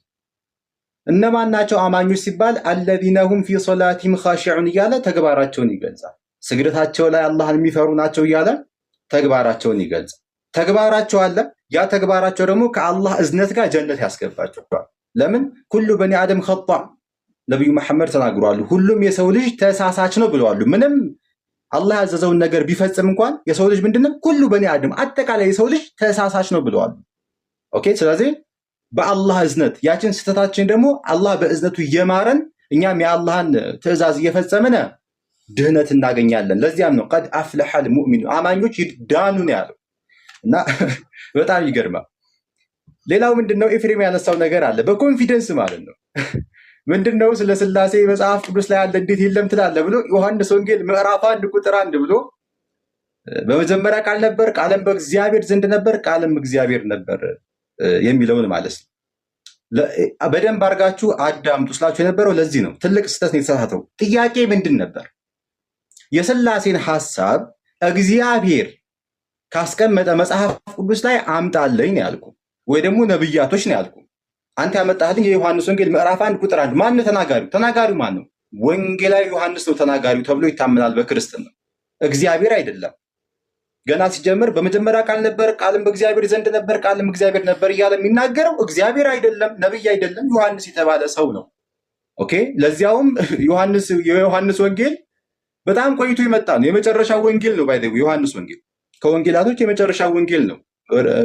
ወደ ሁለተኛው ክፍለ ዘመን እንደዛ ነው የመጣው። ዲቴይል ቀኑን ባላቅም ብቻ መጨረሻ ላይ የመጣ ወንጌል ነው እና ዮሐንስ የተባለ ሰው እንግዲህ ክርስቶስ ካረገ በኋላ ስንት ዓመታትን አስቆጥሮ ስለዚህ ስለ ክርስቶስ ስለ ሥላሴ ተናገረ። ደግሞ ጥቅሱን ዲቴል ገብተን ስንመለከቱ ሥላሴ አይደለም የሚያሳየው። ልብ ብላችሁ ተመልከቱ። በተለይ ክርስቲያኖች ለሥላሴ ማስረጃ ተብሎ የሚቀርበው ይሄ ነው፣ በጣም በሚያሳዝን መልኩ ማለት ነው። ምንድነው ጥቅሱ የሚለው? በመጀመሪያ ቃል ነበረ ይላል። ያ በመጀመሪያ የነበረው ቃል ክርስቲያኖች ኢየሱስ ክርስቶስ ነው ይላሉ። እሺ፣ በመጀመሪያ ቃል ነበረ። ቃል የተባለ ፐርሰን አለ። ከዛሳ ቃልም በእግዚአብሔር ዘንድ ነበር ይላል። ሁለተኛው ኃይለ ቃል ምን ይላል? ቃልም በእግዚአብሔር ዘንድ ነበር። ቃል የተባለው ፐርሰን በማን ዘንድ? በእግዚአብሔር ዘንድ ነበር። ሁለት ፐርሰን ዘንድ የምትለዋ ቃል ሁለት ፐርሰን የምታጣምር ነች፣ አጣማሪ ነች። ኦኬ። ቃል የተባለው በእግዚአብሔር ዘንድ ነበርና ቃልም እግዚአብሔር ነበር አለ። ልብ በሉ። በእግዚአብሔር ዘንድ ያለው ራሱ ቃል ማን ነው? እግዚአብሔር ነው እያለ ነው። ሁለት እግዚአብሔሮች እያለ ነው ማለት ነው። ለምን? በእግዚአብሔር ዘንድ ያለው ቃል ማን ነው አለ? በሶስተኛው ኃይለ ቃል ቃልም እግዚአብሔር ነበር። ሁለት እግዚአብሔሮች ነው እንጂ እየገለጸ ያለው በአካል ሶስት አንድ አምላክ የሚል ሐሳብ የለውም በጭራሽ። ኦኬ። ይሄ ነው። በመቀጠል ብዙ የተነሱ ሐሳቦች አሉ። ዮሐድ የተለመደውን ጥያቄ አንስተዋል። ከዚህ በፊት የሚያነሳው ይሄ ነው። እንግዲህ ምንድን ነው? በመጀመሪያ ሐዲስ ከፍቶ አላነበበም። ሐዲስ ሳይሆን የሐዲስ ትርጉም እንግሊዘኛን ያነበበው። ሐዲስ ማለት ታብዕዮች እስላምን ንግግር ኦኬ በማስረጃ በሰነድ የዘገቡት ነው። እሱም በአረበኛ ቋንቋ ነው ያቀረበው። እሱ እንግሊዘኛ ነው። የሐዲስ ትርጉም ያመጣው በመጀመሪያ ማለት ነው። ከኔ ጋር ስቀጥል ደግሞ ሐዲሱን ያነበብኩ ነው። ማስረጃ ብለህ ካመጣ እኛ ሙስሊሞች የምንቀበለው ሐዲስ ነው አይደል? ሐዲስ ነው ማስረጃ። ይሄው አረበኛውን ከፍትልሃለሁ እያነበብክ ታስረዳለህ። ይሄ ያስኬደናል። ኦኬ። ለምን እኔ ሲቀጥል እንግሊዘኛ ተናጋሪ አይደለሁም ከዚህ አንጻር ማለት ነው። ኦኬ። ሌላው ምንድን ነው? ስለ መለኮት ዮሐድ የተባለው ወገናችን ለማንሳት ሞክሯል። ማስረጃ አለ ምናምን ነገር በጭራሽ የለም። ይልቁንስ መጽሐፍ ቅዱስ ላይ እንደው ሌላውን ተውና ሥላሴን ጭራሽ የሚያንኮታኩት ሥላሴን ጭራሽ ድምጥማጡን የሚያጠፋ መጽሐፍ ቅዱሳዊ ማስረጃ አለ። እሱ ምን የሚል ነው? አንድ አምላክ የሚለውን ሐሳብ የሚያስጨብጥ ነው። በኦሪት ዘዳግም ምዕራፍ 6 ቁጥር 4 ላይ ሙሴ ምን አለ ለእስራኤል ልጆች? እስራኤሎች ስማ፣ አምላካችን ስንት አምላክ ነው? አንድ አምላክ ነው። ሥላሴ ላይ ግን ስንመጣ አሁን ኤፍሬምን ፊት ለፊት ብጠይቀው አብ ምንድን ነው ስለው አምላክ ነው ይለኛል። ወልድሳ አምላክ ነው፣ መንፈስ ቅዱስ አምላክ ነው። ስንት ዘረዘርክልኝ? ኦኬ። ይሄ ነው ሶስት ነው የሚዘረዝ። ይሄ ብጠይቀው ይሄን የሚመልስልኝ። ስለዚህ ይህንን ሐሳብ ያከሽፈዋል። እስራኤሎች ስም አምላካችን አንድ አምላክ ነው። ሲጀመር ኢየሱስ ክርስቶስ በሐዲስ ኪዳን ዘመን የመጣ ሰው ነው፣ ወንድ ልጅ ነው። ብራዘር ሉቃስ ወንጌል ምዕራፍ 1 ከቁጥር 31 ጀምሮ ስንመለከት ስሙ ለራሱ በሐዲስ ኪዳን የመጣ ነው፣ ወንድ ልጅ ነው። ኦኬ። ከጊዜ በኋላ የመጣ ነው። ለዚያም ነው እነሆ ትጸንሻለሽ ስሙንም ኢየሱስ ትይዋለሽ እያለ ያበሰራታል ገብርኤል ማለት ነው። ኦኬ። ስሙንም ማን ትይዋለሽ? ኢየሱስ ትይዋለሽ። ገና ለወደፊት ፊውቸር ነው። ኢየሱስ ብለሽዋል አይደለም፣ ትይዋለሽ፣ ፊውቸር ገና ሊመጣ ማለት ነው። በሐዲስ ኪዳን የመጣ አንድ ሰው ነው ኢየሱስ ክርስቶስ። እኛ የምናከብረው የተከበረ ነብይና የአላህ መልእክተኛ ነው። ፊተኛይቱ ትእዛዝ ምንድናት ብለው ሲጠይቁት ሐዲስ ኪዳን ላይ ስንመለከት አሁን የሙሴን አስተምሮ ማለት ነው ምን አለ? እስራኤሎች ስማ አምላካችን እግዚአብሔር አምላካችን አንድ አምላክ። ባይዘው እግዚአብሔር የሚለው ቃል ከጊዜ በኋላ የመጣ የግዕዝ ቃል ነው። አሁን እያነበብን ያለነው አማርኛ መጽሐፍ ቅዱስ ነው፣ ግዕዝ አይደለም። ለምን ግዕዙ አማርኛ ላይ እንደገባ አላውቅም። እግዚአብሔር የሚለው አማርኛ አይደለም ሲጀመር። ሲቀጥልም እግዚአብሔር የሚለው ከጊዜ በኋላ የመጣ ነው። ጋድ በሚለው ነው እንግሊዝኛው ላይ የምናገኘው ማለት ነው። አንድ አምላክ። ኢየሱስ ክርስቶስ ሲጠይቁት ምን አለ? ፊተኛይቱ ትእዛዝ ሙሴ የሰበከው ማለት ነው። እስራኤል ስም አምላካችን አንድ አምላክ የሚለውን ሐሳብ ኦኬ ሲጠይቁት ምን ብሎ ራሱን አልጨመረም። በአካል ሶስት አንድ አምላክ እኔም አለሁበት አምልኩኝ ምናምን ነገር ጭራሽ ማለት ምንድን ነው ያለው? ራሱንም እንደውም ዝቅ አድርጎ ምን አለ? አምላካችን እስራኤል ስም አምላካችን አንድ አምላክ ነው ብሎ በሐዲስ ኪዳን ተናግሯል። ካስፈለገ ምዕራፍና ቁጥር አውጥተን መናገር እንችላለን። ያው የታወቀ ጥቅስ ነው ብዬ ነው። ስለዚህ እነዚህን ሀሳቦች ከዚህ አንጻር እንመለከታቸዋለን። ሌላው ምንድን ነው ዮሐድ ለማንሳት የሞከረው አላሁ ስብሐነሁ ወተዓላ እኮ ቁርአን ላይ እኛ እያለ ይናገራል። ብዙ ቦታ ተውሂድ የሚለው ቃል የለም። ደቂቃ ቢኖር በደንብ መናገር ይችላሉ። ድምፄ ይሰማል? ቀይ ምልክት እያመጣ ነው። ምንድን ነው አላሁ ስብሐነሁ ወተዓላ ቁርአን ላይ እኛ የሚለው የክብር ብዜት ነው። ለምን? በመጀመሪያ አንድ መሆኑን ተናግሯል። ቁል ያ ሙሐመድ በል ሁወ አላሁ አሐድ፣ እሱ አላህ አንድ ነው ብሎ ተናግሯል። አንድ ነው ከተባለ ሶስት አይደለም ማለት ነው። አንድ ነው ከተባለ ሁለት አይደለም ማለት ነው። እኛ ሲል የክብር ብዜት ነው። እኛ ሰዎች ለምሳሌ ራሳችንን ከፍ ስናደርግ የሆነ ነገር ሰርተን እኛ ይህን ነገር እኮ አደረግን እኔ ብቻዬን እንደዚህ ልል እችላለሁ። ለምሳሌ ማለት ነው እኛ እኮ ይህን ነገር ሰራ ልል እችላለሁ። አንድ ፐርሰን ሁኜ እኔ ብቻዬን። ይሄ የክብር ብዜት ነው። ኦኬ ቁርአን ላይ አላህ እኛ ሲል የክብር ብዜትን እያሳየ ነው። አሁን ቴዲ እንዳለው ፕሮግራም ይዘን በደንብ ብንወያይ ደስ ይለናል። አሁን ለራሱ እንዳጋጣሚ ነው እዚህ ጋር የተገናኘነው ማለት ነው። አላኩል ያህል ያነሳቸውን ሀሳቦች ያው ያስታወስኩትን ለመግለጽ ሞክሬያለሁኝ። ግን ዮሐድዬ ማስረጃ ብለህ ስታመጣ እኔ ጋር ስመጣ ሐዲስ ክፈት። ሐዲስ ኦኬ። የእንግሊዝኛ ከፍተህ ምናምን እሱ እኔ ሲጀመር አልጠቀምበትም። ሐዲስ ማለት አረበኛው ነው። ኦኬ እሱን ከፍተህ አብረን መማማር እንችላለን። ስለዚህ ይሄ ነው። በአማርኛ የለም። ጨርሻለሁ። ደቂቃ ካለ ደቂቃ አልቋል። አማርኛ ይቅርታና ቴዶ እኔ ማጠቃለያ እሰጣለሁ አይደል? ምናልባት ታች ለዮሐድስ እየተባለ ስለሆነ አልሰማውም እና እኔም ማጠቃለያ እሰጣለሁ አይደል? ትሰጣለህ። እንደዚህ ስለሆነ የሚሄደው ማጠቃለያ በአንተ ነው የምንጨርሰው። በአማርኛ ቁርአን አለ ኦስማን ሳም ነው ወይስ በአረብኛ? በጣም አማርኛም ቁርአን አይባልም። የቁርአን ትርጉም አማርኛ አለ፣ አማርኛው ቁርአን አይባልም። ቁርአን ማለት ራሱ የወረደበት ሉገቱል አረብያ ነው፣ አረበኛ ቋንቋ ነው ራሱ። ለምን አላህ ቃሉን ሲያወርድ በአረበኛ ቋንቋ ነው የተጠቀመው። አማርኛው የቁርአን ትርጉም ነው እንጂ የሚባለው ራሱ ቁርአን አይባልም። የቁርአን ትርጉም ነው የሚባለው። ትርጉም ደግሞ ሲሆን ልዩነት አለው፣ ዲፈረንስ አለው። አንድ ቋንቋ ወደ አንድ ቋንቋ ሲተረጎም የሚያመጣው ክፍተት ይኖራል። ኦኬ ስለዚህ ፊት ለፊት ባለው ቋንቋ እንደኔ ያለ አማርኛ ተናጋሪ ነኝ። እንደኔ ያለ አዲስ ሰው አረብኛ መልመድ አለብኝ ማለት ነው። ኦኬ ስለ ቁርአን ለመገንዘብ ማንበብ ፈልጋለሁ ብል በአማርኛው መገንዘብ ትችላለህ። የበለጠ ደግሞ አንደርስታንድ ለማድረግ አረበኛውን ትማራለህ። ለዚያም ነው እስልምና ላይ ከልጅነታቸው ጀምሮ ቁርአንን አረበኛውን የሚማሩት ማለት ነው። ልጨርሳ ጠየቀኝ አይደለ? ጣልቃ አትግባም። አንተ እያንዳንዱን ነገር እንደ ጭቆና አትየው። ተረጋጋ። የቤቱ ውስጥ እኔ ነኝ። እኔ ሌላ ነገር እኮ የለኝም። ሌላ ነገር እንደሆነ እየጠየቀኝ ጣልቃ እየገባህብኝ ነው። ልክ ልመልስ ስል ጣልቃ እየገባህብኝ ነው። ለዛ ነው ጣልቃ ገብቼ እኮ በተረጋጋ መንፈስ ጠይቃለሁ። አንተ የምትጠበቅብህ ምንድነው? ስጠይቅህ በተረጋጋ መንፈስ ለእኔ መመለስ ነው። ቁጣ አይበልህ እንጂ ከቅድም ጀምሮ ልክ ሌላ ነገር እንዳለ ነው እያሰብክ ያለው እና ጀስት ጥያቄን ያቀረብኩልህ ለሌሎቹ እንደማቀርበው ማለት ነው። በአማርኛ ባነብ ትራንስሌሽን ላይ የሚኒንግ ዲፈረንስ አለው ስላልከኝ አማርኛው ሙሉ አውድ ይሰጠኛል፣ ሙሉ ትርጉም ይሰጠኛል ላንብብል ወይስ የግድ በአረብኛው ነው? አረብኛ ለምጄ ነው ማንበብ ያለብህ? አይሰጠህም። ሙሉ የቁርአኑን ትርጉም አይሰጠህም። ለምን በለኝ። ኦኬ እሺ ልመልስልህ። ቁርአን ላይ ስትመጣ ቋንቋ አረበኛ ነው። አረበኛ ቋንቋ በጣም የረቀቀ ቋንቋ ነው ከአማርኛ አንጻር ስንመለከተው ማለት ነው። በትንሹ በላጋ የሚባል ነገር አለ ቁርአን ላይ። ኦኬ ለምሳሌ አንዲትን ቃል ብቻ በመጠቀም የዛን ነገር ትልቅነት ኦኬ ለምሳሌ በአንዲት ወርድ ማለት ነው። ለምሳሌ በፋ በምንላት የአረበኛ ቃል ግነትን ማሳየት ይቻላል በቁርአን ላይ ማለት ነው። ይህን አገላለጽ ግን አማርኛ ላይ አናገኘው። ለምሳሌ በጥቂቱ ማለት ነው። ብዙ ብናነሳውን ይህ ሲጀመር ግልጽ ነው። አንድ ቋንቋ ከአንድ ቋንቋ ጋር እኩል የሆነ ትርጉም ሊኖረው አይችልም። ይሄ ነው። እኔ ትራንስሌሽን ላይ ሊትራሊ ቴክኒኮች ሚስ ይደረጋሉ፣ ግን አውዱ እንዳለ ነው የሚሆነው። ለምሳሌ መጽሐፍ ቅዱስ በአማርኛ አይደለም የተጻፈው፣ በዕብራይስጥ፣ በግሪክ፣ በሂብሩ እያለ ከትራንስሌሽን ሲዟዟር ነው የመጣው። አንዳንድ ቃላቶች እኛ በአማርኛ የምንጠቀማቸውን በዕብራይስጥ የሌሉ በግሪክ የሌሉ ነገሮች እንደየሁኔታው ለምሳሌ እንጀራ የሚባል ነገር እኛ ጋር ኢትዮጵያውያን ጋር ያለው ያን ያህል መሰረታዊ የሚባል መዛባት ላይኖር ይችላል። ያን ያህል መሰረታዊ የሚባል መዛባት አለው በአማርኛው ነው ያልኩት። ምክንያቱም ቁጭ ብዬ ማንበብ አለብኝ ቁርአንን ነው ወይስ አንተ ለኔ አድቫይስ የምትሰጠኝ አረብኛውን ተምረህ በአረብኛ ነው ማንበብ ያለብህ ነው እያልከኝ ያለው? ኦኬ እሺ ልመልስልህ በድጋሚ ይኸውልህ በእስልምና ላይ ሙስሊሞች ከልጅነታቸው ጀምሮ ራሱን ቁርአኑን ማለት ነው እንዲያነቡ ትምህርት ይሰጣቸዋል። ኦኬ ሐዲስንም እንደዚሁ።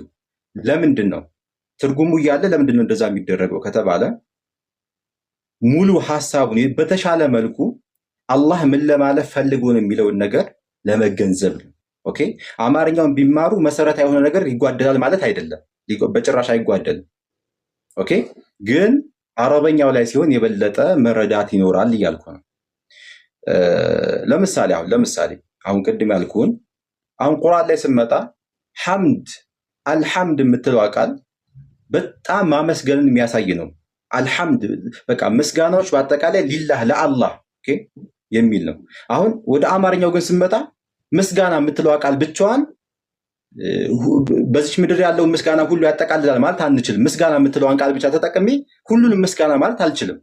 ሌላ ቋንቋ መጨመር አለብን። ለምሳሌ በአጠቃላይ ምስጋና ሁሉ ለአላህ ይገባው። አየው ጨመርኩ ሌላ ቃል ማለት ነው። በአጠቃላይ የሚል ቃል እጨምራለሁ። አረብኛው ላይ ግን ስመጣ ሐምድ የምትለው ቃል ብቻ ይህንን ታጠቃልላለች ማለት ነው።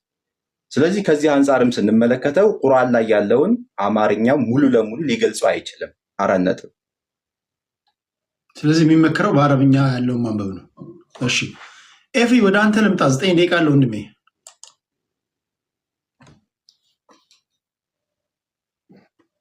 ቴዲ አመሰግናለሁ።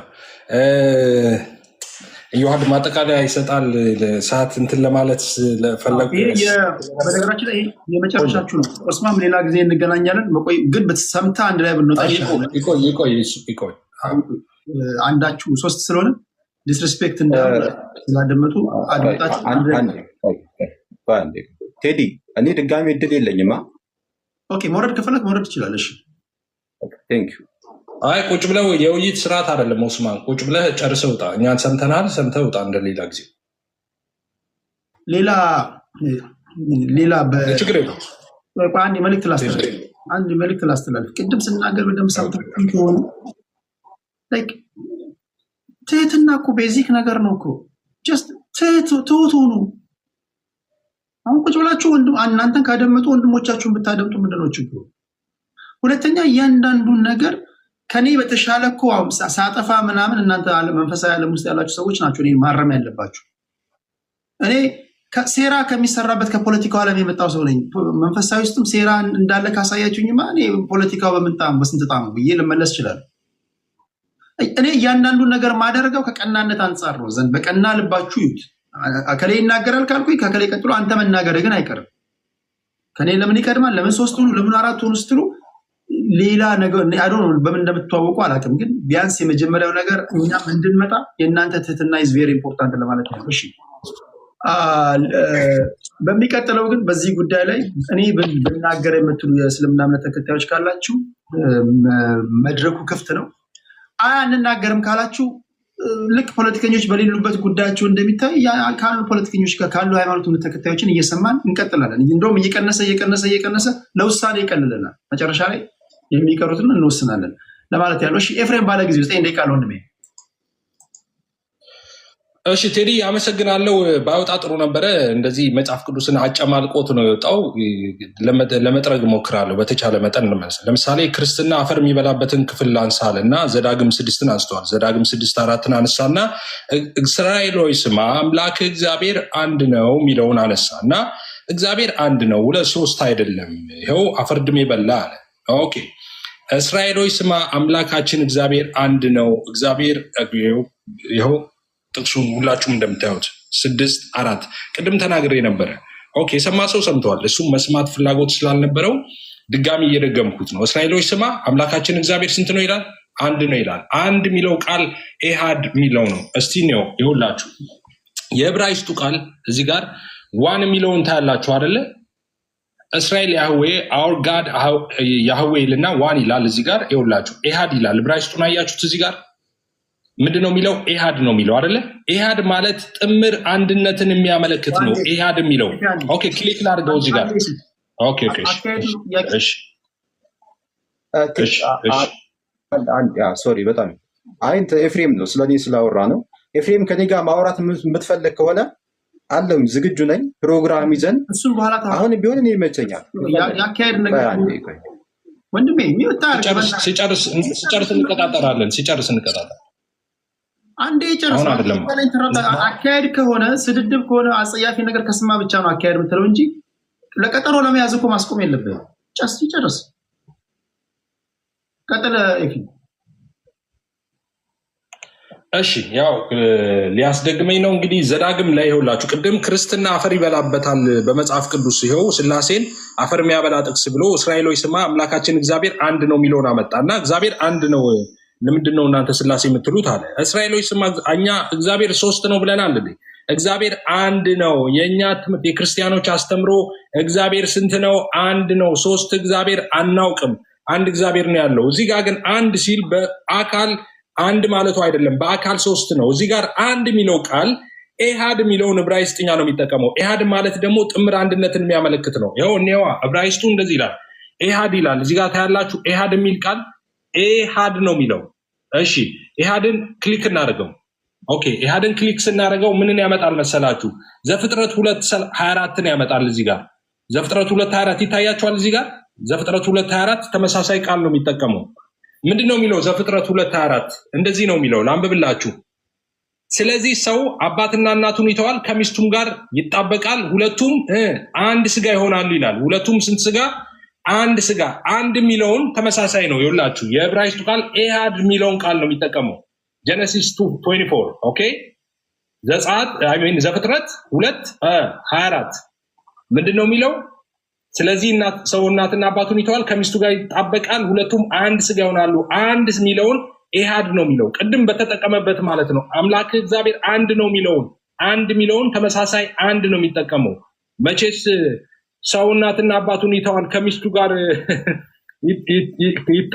ይጣበቃል ካለ በኋላ አንድ ስጋ ይሆናሉ የሚለው መቼስ ተጨፍልቀው ማሽን ውስጥ ገብተው ባልና ሚስት ተጠፍጥፈው አንድ ፐርሰን ይሆናሉ እያለ ነው እንዴ አይደለም ጥምር አንድነትን ነው የሚያመለክተው ስለዚህ እዛ ጋር እስራኤሎች ስማ አምላክ እግዚአብሔር አንድ ነው ማለቱ ኦኬ በአካል አንድ ነው እያለ አይደለም ኦፍ ኮርስ እኛ እግዚአብሔር አንድ ነው የምንለው በመለኮት በአገዛዝ በስልጣን በመፍጠር ዓለምን በማሳለፍ እያለን እንዘረዝራለን በአካል ነው ሶስት የምንለው በአካል በስም በግብ ሶስት ነው በመለኮት ግን አንድ ነው ቅድም ተመሳሳይ ነገር ማለት ነው ሶስትም አንድም ይላሉ ሶስትም አንድም ኖ ሶስት በአካል አንድ በመለኮት በአንድ ነገርን በአንድ ጊዜ ሶስትም አንድ ነውም ብለን አናውቅም ስለዚህ ያለ ማወቅ ነው እባካችሁ እወቁ ቢያንስ ኑና ጠይቁ በጣም እንደዚህ አይነት ኤሌመንተሪ የሆኑ ነገሮችን ማለት ነው ስለዚህ ክርስትና መጽሐፍ ቅዱስ ትሪኒቲን ከዘፍጥረት እስከ ራዕይ ድረስ የሚያብራራ መጽሐፍ ነው እንጂ የሚቃወም መጽሐፍ አይደለም ሌላው ዮሐንስ 1:1 ላይ ጠቀሰና ኤፍሬም ተባለ እሺ ስላሴን አስረዳ በዛ ስላሴን ማስረዳት አልነበረበትም በዛ ለምን ነው የጠቀሱት ለምን ይዋል ውሸት ኃጢአት ነው እያላችሁ ጻፉ ክርስቲያኖች ከታች እዚህ ጋር ያመጣውልህ ኢየሱስ ክርስቶስ እግዚአብሔር እንደሆነ አምላክ እንደሆነ ላሳየ ሶስቱን አካላት ያሳየውበትን ለምን እነሱን ጠቅሰዲና ያላረክም ሶስቱን አካላት ሳስረዳ እኔ ያሳየው ማቴዎስ 3:16 ነው እንጂ ዮሐንስ 1:1 አይደለም ማቴዎስ 3:16 ምንድነው የሚለው ኢየሱስ ተጠምቆ ከውሃ ሲወጣ መንፈስ ቅዱስ በርግብ አምሳል ወረደ ከየት ከሰማይ ከዛስ አብ ደግሞ ከሰማይ ሆኖ ልጅ ያለው 3% አይደለ እዚህ ጋር መታየው ኢየሱስ አለ እየተጠመቀ እየወጣ ነው መንፈስ ቅዱስ በርግብ አምሳል ወረደ አብ ደግሞ የምወደው ልጅ ብሎ ምስክርነት ሰጠ ዮሐንስ ትላለ እንዴ አብ ነው ምስክርነት የሰጠው ልጅ ያለው ዮሐንስ ነው እንዴ ለኢየሱስ ልጅ ያለው አብ ነው ልጅ ያለው ስለዚህ 3% ማለት 3 ረቂቅ መንፈሳዊ አካል ማለታችን ነው ብዬ ቅድም ነግሬሃለሁ የሚጨበጥ የሚዳሰስ ማለት እኔ ማለት የሚችል እኔነት ያለው ነው ብያለሁ ጥቅሶችን እንኳን ሰይቻለሁ ኢየሱስ ለምሳሌ እኔ ሄዳለሁ አጽናኙን እልክላችኋለሁ አለ ዮሐንስ 16 ይሄን አላሳየውም ቅድም ሌላ አጽናኝ እልክላችኋለሁ እያለ መንፈስ ቅዱስ ከሱ የተለየ ፐርሰን እንደሆነ እያመለከተ ነው ኦፍ ኮርስ ጥቅሶችን ብቻ ልጥቀስልህ፣ በጣም በራንደም ማለት ነው። ቅድም የጠቀስኩልህ አለ አንድ እግዚአብሔር አለና በእግዚአብሔርና በሰው መካከል ያለው መካከለኛ ብሎ ስለ አብ ነግሬሃለሁ፣ ስለ መንፈስ ቅዱስ ነግሬሃለሁ፣ ስለ መንፈስ ቅዱስ እግዚአብሔርነት ሐዋርያት ሥራ ምዕራፍ 5 ቁጥር 4 ላይ ዮሐንስ 1:1 የጠቀስኩበት ደግሞ ቅድም እንደነገርኩ ኢየሱስ አምላክ እንደሆነ ለማሳየት ነበረ፣ ግን አልገባህም። እሺ እንደዚህ ይላል። ሌላው ሐዋርያ ቅዱስ ጳውሎስ እንደዚህ ይላል። ሐዋርያ አይደል ያልከው? ሐዋርያ ቅዱስ ጳውሎስ እንደዚህ አለ፣ የጌታ ኢየሱስ ክርስቶስ ጸጋ፣ የእግዚአብሔር ፍቅር፣ የመንፈስ ቅዱስ ኅብረት ከሁላችን ጋር ይሁን፣ አሜን አሜን አለ። ስላሴ አነበብክ? የጌታ ኢየሱስ ክርስቶስ የእግዚአብሔር ደግሞ ፍቅር አብን ማለት ነው። እሺ የመንፈስ ቅዱስ ኅብረት ከሁላችን ጋር ይሁን አለ። ይህን እያለ ያለው ሐዋርያ ቅዱስ ጳውሎስ ነው። ስላሴን አነበብክ እዚህ? አዎ፣ አብ ወልድ መንፈስ ቅዱስ ሶስትነት አየህ እዚህ ጋር። ስላሴ ማለት ይሄ ነው። ስላሴ የሚል ፊደል አትፈልግም፣ እሱ የስነ መለኮት ቃል ነው ብለናል። ይሄው ሶስትነት ስላሴ ማለት አብ ወልድ መንፈስ ቅዱስ ነው። ስለዚህ በጣም በርካታ ስፍራዎች ላይ ያለ ማቴዎስ 28:19 ማየት እንችላለን። ሂዱ አሕዛብን ሂዱና በአብ በወልድ መንፈስ ቅዱስም እያጠመቃችሁ ያዘዝኳቸውን እንዲጠብቁ አስተምራችሁ ደቀ መዝሙር አድርጓቸው አለ። በማስም በአብ በወልድ መንፈስ ቅዱስ ስም ፐርሰን የሚለውን ነገር ማጥናት ይኖርብሃል። ዑስማን ፐርሰን ማለት ይኸውልህ ረቂቅ ማይዳሰስ ማይጨበጥ ኦኬ መንፈሳዊ አካል ማለት ነው እንጂ አንተ እንደምታውቀው ይሄ የሚጨበጥ የሚዳሰሰው ብቻ አይደለም። እኔ ማለት የሚችል እኔነት ያለው ነገር በሙሉ ፐርሰን ይባላል። ስለ ፐርሰን ማጥናት አለብህ። ስለዚህ 3 ፐርሰንስ ዲስቲንክት የሆኑ ፐርሰኖችን አይተናል። በመለኮት አንድ ሶስት አማልክት የለ። አንተ በብርቱካን ልታስረዳ ትሞክራለህ። ሰው ብዬ እኔ ከፍ አድርጌ ምሳሌ ሰጥቼ አልነበረም እንዴ? ለምን ወደ ብርቱካን ወረድክ? ሰው ብዬ እኮ ምሳሌ ሰጥቼ ነበረ። የሰው ዘር ትላለህ፣ ይሄ ሰው እያልክ ትናገራለህ፣ ሰዎች ብለህ ትናገራለህ። ኦኬ ብዜት ሲሆን ለምን በፐርሰንት ብዙ ስለሆኑ ሰዎች ቢሊየንስ ናቸው። ኢሰንሱ ግን ስንት ነው? አንድ ነው። ስለዚህ የሰው ኢሰንስ አንድ ነው፣ ሰዎች ግን ብዙዎች ናቸው። ስላሴ ሶስት አምላክ እናርግ ብትል አትችልም። ልታደርገው ማትችለው ነው። አንድ መለኮት አለ። አንድ መለኮት ከፋፍለ ሶስትን ልታደርግ አትችልም። አብ ከወልድና ከመንፈስ ቅዱስ የተለየ አምላክነት የለውም።